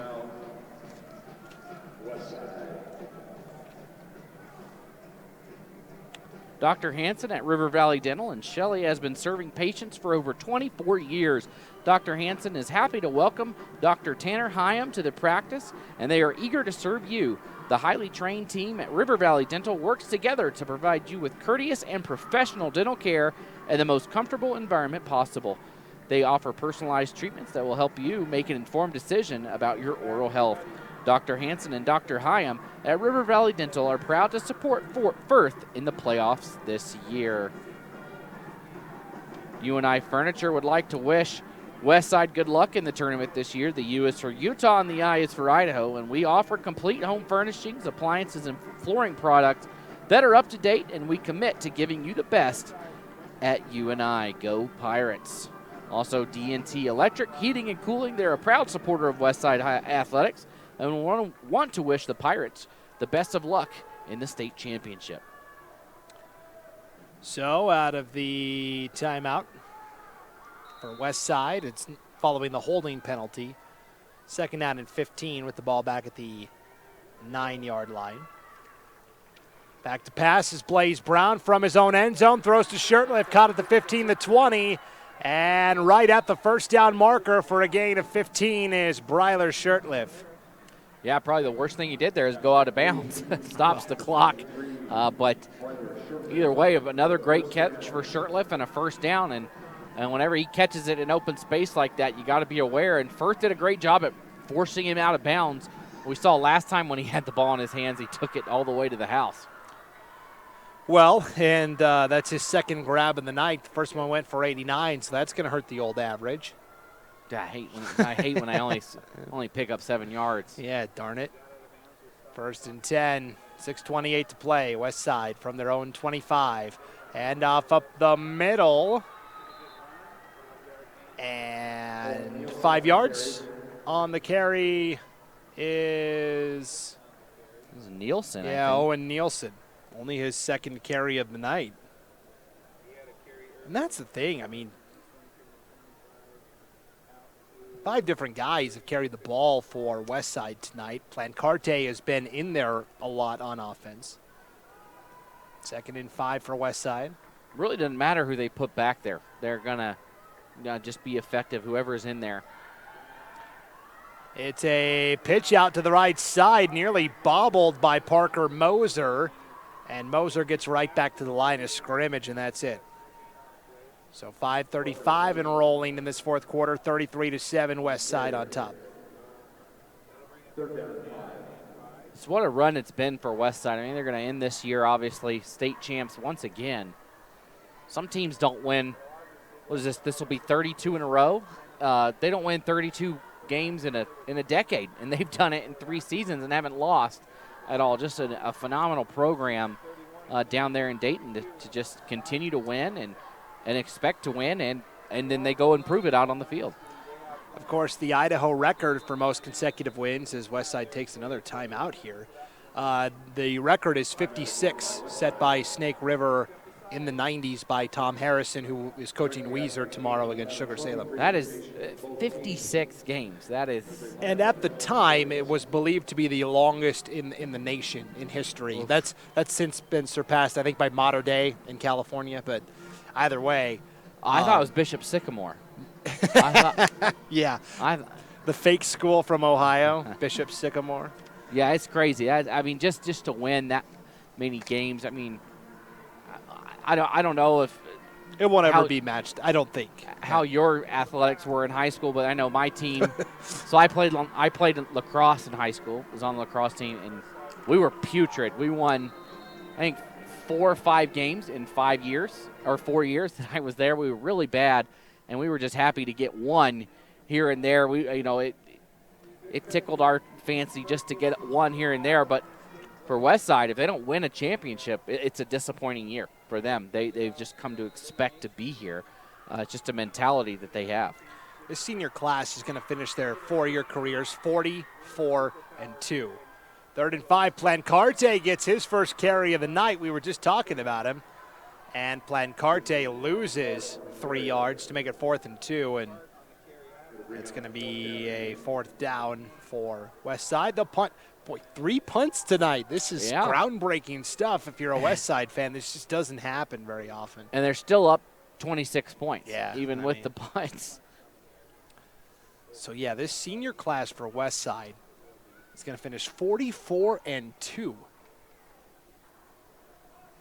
That's phenomenal. These two teams are familiar with each other. They've met 17 times in the past 12 years. I mean, they've met 4 times just in the last 2 years. Yeah. They play each other almost every regular season, and then they've been having these playoff tangles as well. 4th down, Breiler Shirtlift to punt with 4:05 to play. High booming kick fielded by Vasquez at the 32. Tried to reverse back and has a little seam. Now cuts back to the left. So he started left, cut to the right, then went back to the left and returns it up to the 40-yard line. And Westside, every time they're in there trying to rip that ball out. I was going to say, for being up 26 points with under 4 minutes to go, they're not letting up on the effort or the hitting or the ripping the ball out. They are all over the place, really trying to stick it to Firth, even now at this point in the game, as Firth will go on a drive here. They've got 60 yards to go to make it a little more respectable here. 3:53 to play, 33-7, Westside lead. And for Firth, it's a small victory, but last year's championship game, they were shut out 39-0. This is a better outcome. This is the score does not indicate how tight the game was here. I know just big plays are the story of the night for Westside. 1st and 10 for Firth from their own 40. Vasquez taking a home run shot downfield. It is intercepted by Plancarte at the 25-yard line. Or no, they'll say it's a catch. Simultaneous possession for a moment. And I thought Plancarte initially had the interception, but instead it is Cooper Leslie making the reception. You're right. They both look like they had it, but, of course, that will go to the receiver. A great catch and a great throw by Vasquez right on the money all the way down to the 25. 35 yards from Vasquez to Leslie. Vasquez taking another shot to the end zone off the fingertips. In that far corner of the end zone, Austin Jacobson, the intended receiver that time. Yeah, just off his fingertips. He had that thing. That's a couple times tonight where Vasquez has put it near where it needs to be or right where it needs to be, and it's just come off the hands of Cougar receivers, and that time he'd like to have it back. Yeah, and that was actually Cooper Leslie. They went back to him on 2 consecutive plays there with 3:25 to go. They found a matchup they like, and once again, Leslie up at the top of the field here. We'll see if they feed it again. That was a perfect fade route right to the side. We'll see if they draw it up again. Vasquez back to pass, throwing a deep shot to the end zone, wide open. It's caught for a Firth touchdown. Nobody within 15 yards of him, not even any teammates. Oh, yeah, he was as open as Denny's down there, just wide open. That's almost one where you can psych yourself out when you're that wide open. But a great job to bring it in, and Firth will get some points on the board and a chance for an onside kick. And that was Austin Jacobson making that 25-yard touchdown reception to make it 33-13, pending the point after try. Will come from Cooper Leslie, who caught the big pass to get them down into scoring position. Vasquez with the 25-yard pass to Austin Jacobson, and that kick misses wide right. So 3:18 to play, 33-13, West Side still in front. Cliff Stokes Plumbing has been serving the Cache Valley for over 10 years.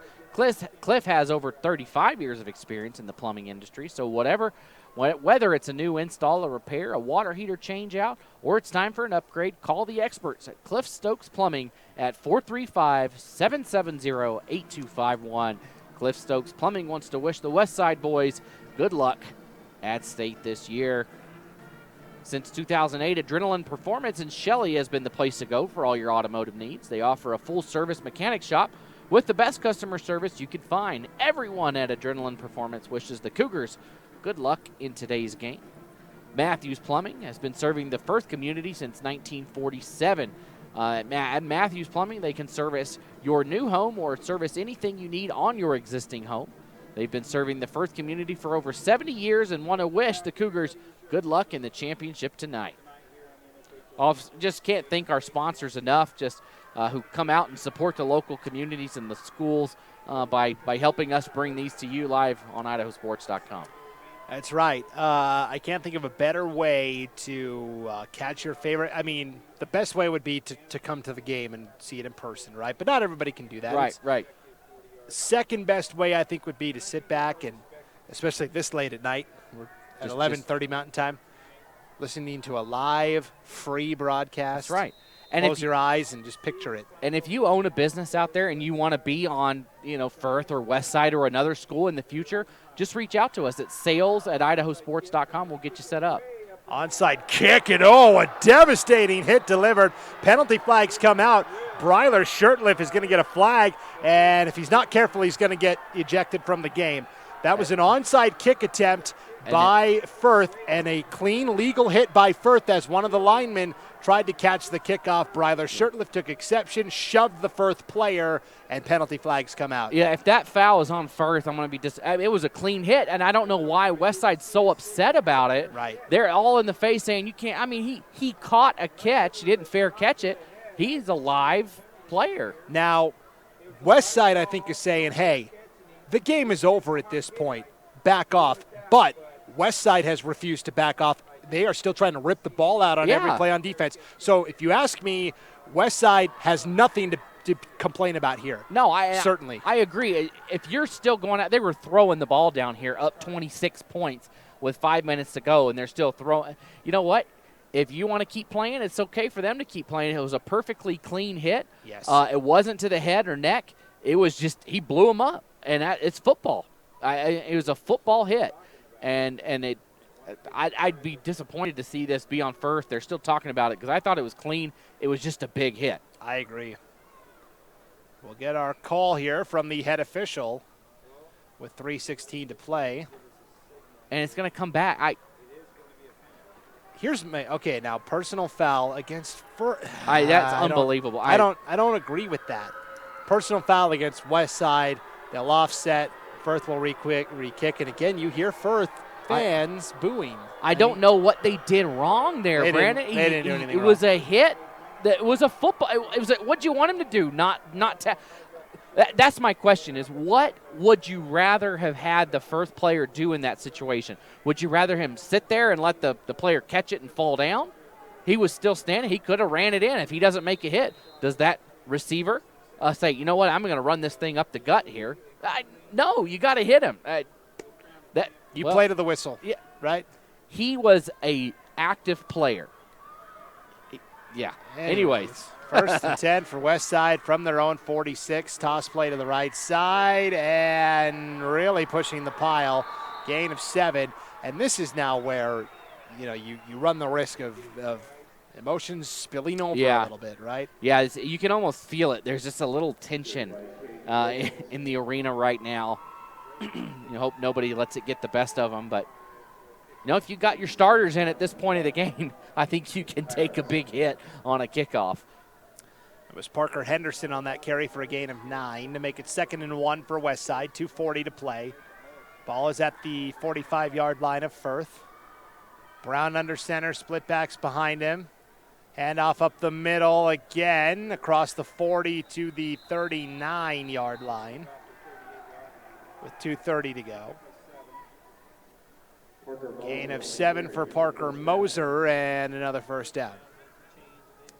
So another first down will probably do it for this one. Right. Down to 2:25 to play in the ball game here, 33-13. Firth and Westside, the Pirates leading by 20. Thank you, appreciate it. They're going to be, Westside is going to be the first team in 2A history to three-peat. Pretty exciting stuff. Split backs behind Brown. Handoff to Parker Moser, right side, brought down at the 40. And Firth saying, hey, we can still make some plays. They're beating their chests a little bit and flexing. And I don't know. Yeah. Scoreboard, scoreboard a little bit dictates how much you can. You know who has fun with the celebrations? Skyline.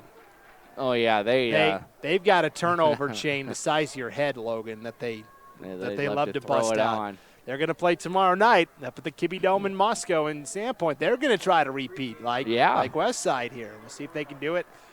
7 o'clock Pacific time, 8 o'clock Mountain time tomorrow night on IdahoSports.com. 1:25 to play. Tossing it out to the left side. This is Brokens with the carry. Still going down to the 30. That's play into the whistle. Cage Brokens refusing to go down, taking it to the 30. Penalty flag again comes out at the end here with 1:17 to go. We'll see what the call is here. Oh, it looks like it's a face mask. This one's, we're at 1:17 to go. It'll be a first down. Really, it should just be a couple of victory formation plays. It's all formalities at this point. Certainly, with 1:10 and rolling, 33-13. Westside leading by 20. Looking for the Gatorade bucket over there. I don't know if it's full. Oakley dumped the coach with the Gatorade bucket. Okay, Brandon Jones winning his second career title. Westside going to pitch out to Brokens, and Brokens going to get blown up in the backfield. Loses 2 yards with 45 seconds to go. I don't know why you just take a knee.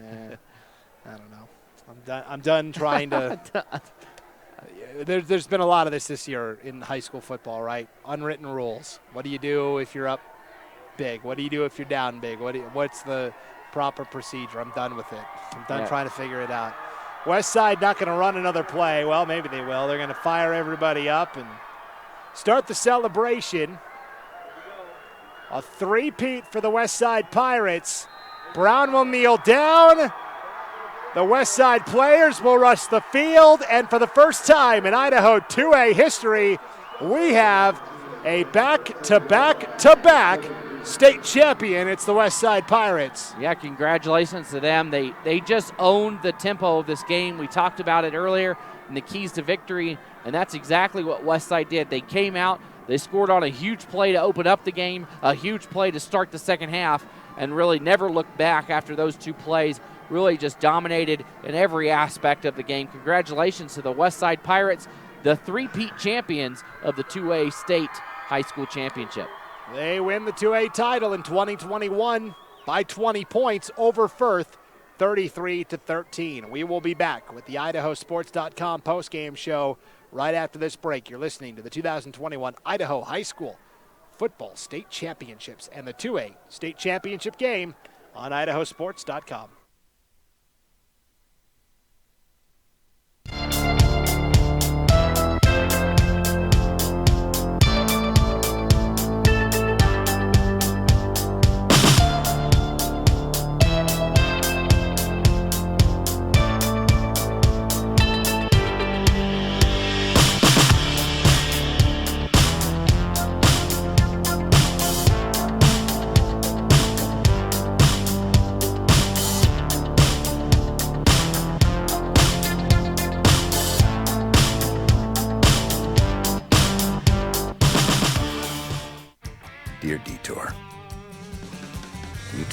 off-road on the gnarliest trails. You asked us to measure up, so yeah, we did. When life slings you mud, sling it right back. Stay strong, Toyota trucks. Every new Toyota comes with Toyota Care, our no-cost maintenance plan. Visit your local Toyota dealer today. Find yours at Toyota.com. Toyota, let's go places. Athletes know how important it is to stay hydrated. But did you know there are other ways to hydrate besides just drinking water? In fact, milk is a great hydration option because it actually contains water, as well as electrolytes that are lost when your body sweats. So consider taking milk along with you to your next game or competition and enjoy the taste of greatness. For more help finding your greatness, visit unbottled.com. It's time to start planning for back to school. That's why I got my kids vaccinated for COVID-19, so they can be protected from COVID when they're back in the classroom. Kids 12 and older can get vaccinated. The vaccines have been researched and tested. They're safe and they work. Getting vaccinated was quick and easy. You can walk into a pharmacy to get one. We got our COVID-19 vaccine, and I hope everyone will choose to get vaccinated too. Get a free COVID-19 vaccine today. Find a location near you at covidvaccine.idaho.gov. We're Valley-wide country store. For 100 years, we've been your #1 choice for food, fuel, farm supplies, and just about everything else you could need to get you through your day. We know you work until the job is done, and so do we. For gas on the go, or a little extra to help you get down the road, you can count on us. We are proud to employ your neighbors and to be a cornerstone of your community. We're Valley-wide. Yesterday, today, and tomorrow. We're here for you. A hit in the morning, another between class, after school, and more before bed. Vaping sucks you in quick. Not to mention all the chemicals and health problems everyone's talking about. That's why thousands of teens are ready to take back their life their own way with My Life, My Quit. When you sign up with us, you'll get a free and simple quit plan that makes it easier to stop vaping. Visit mylifemyquit.com or text Start My Quit to 36072. You train, you sweat, you practice, you go for the gold, you give 110%, but most of all, you aim for greatness. And milk is the performance enhancer that can help get you to your goal. Trusted by athletes and backed by science, there's a healthy helping of greatness in every refreshing glass of milk. So let nature's original sports drink help quench your thirst for greatness.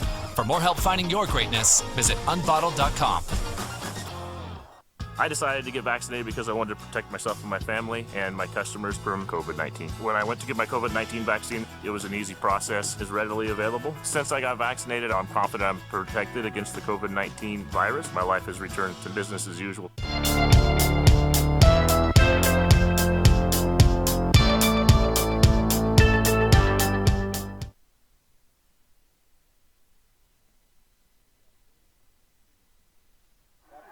Welcome into the IdahoSports.com post-game show one last time from Holt Arena on the campus of Idaho State University in Pocatello. Brandon Baney in the broadcast booth with Logan Green as the West Side Pirates become the first team in 2A history in terms of official IHSAA records to win 3 in a row, 19, 20, and now 21.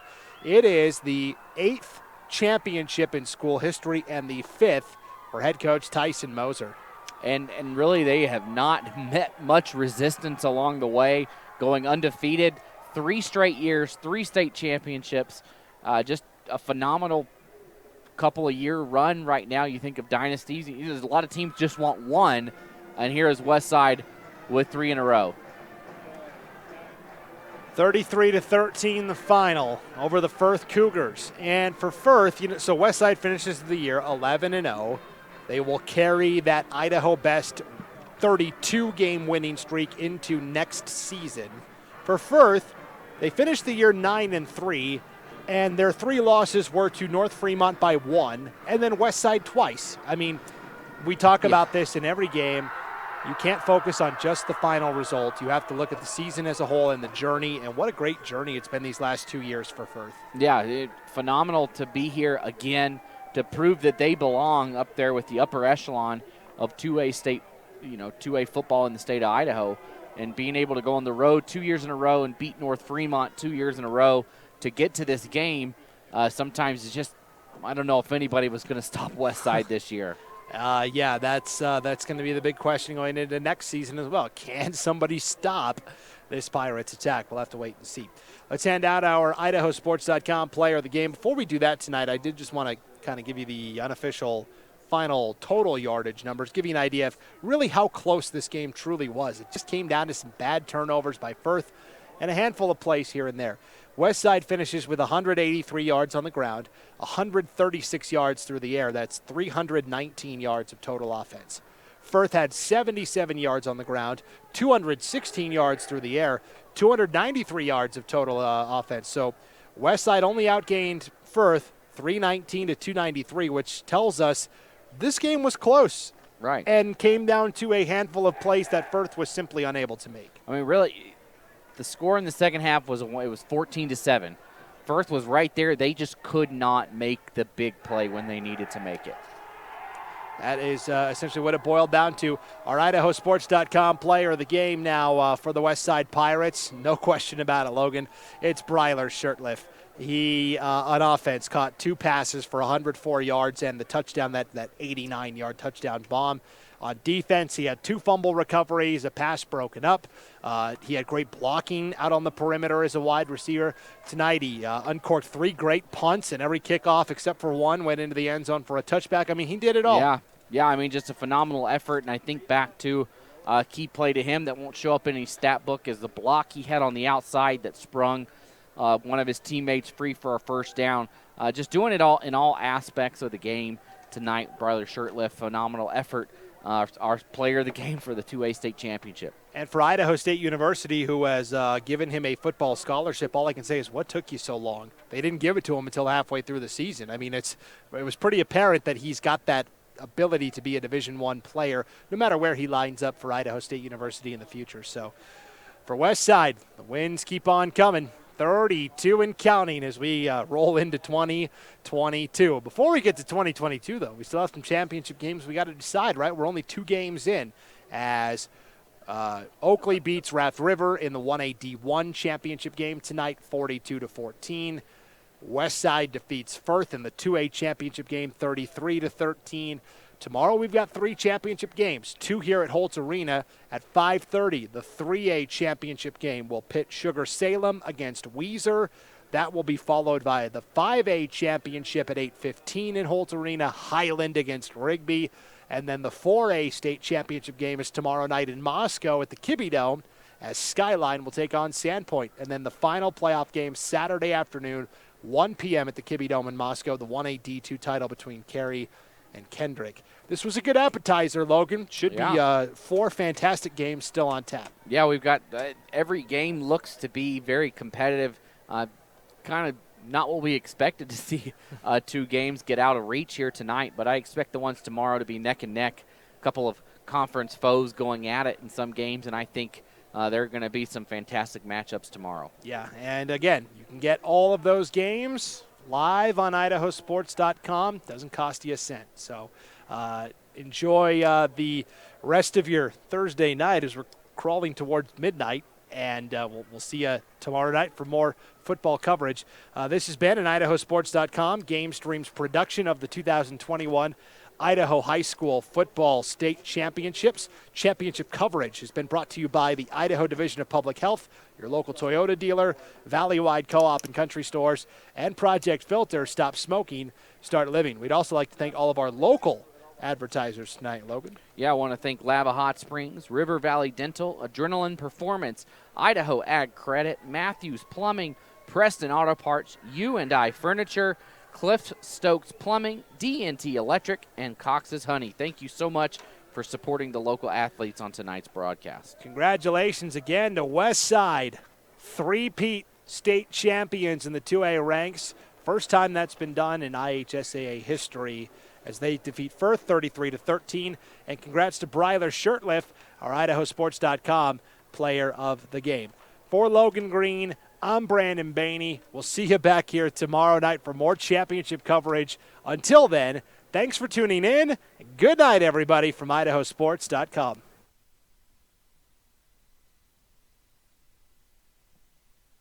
This has been a presentation of IdahoSports.com Game Streams. This broadcast is copyrighted to IdahoSports.com. Any rebroadcast, retransmission,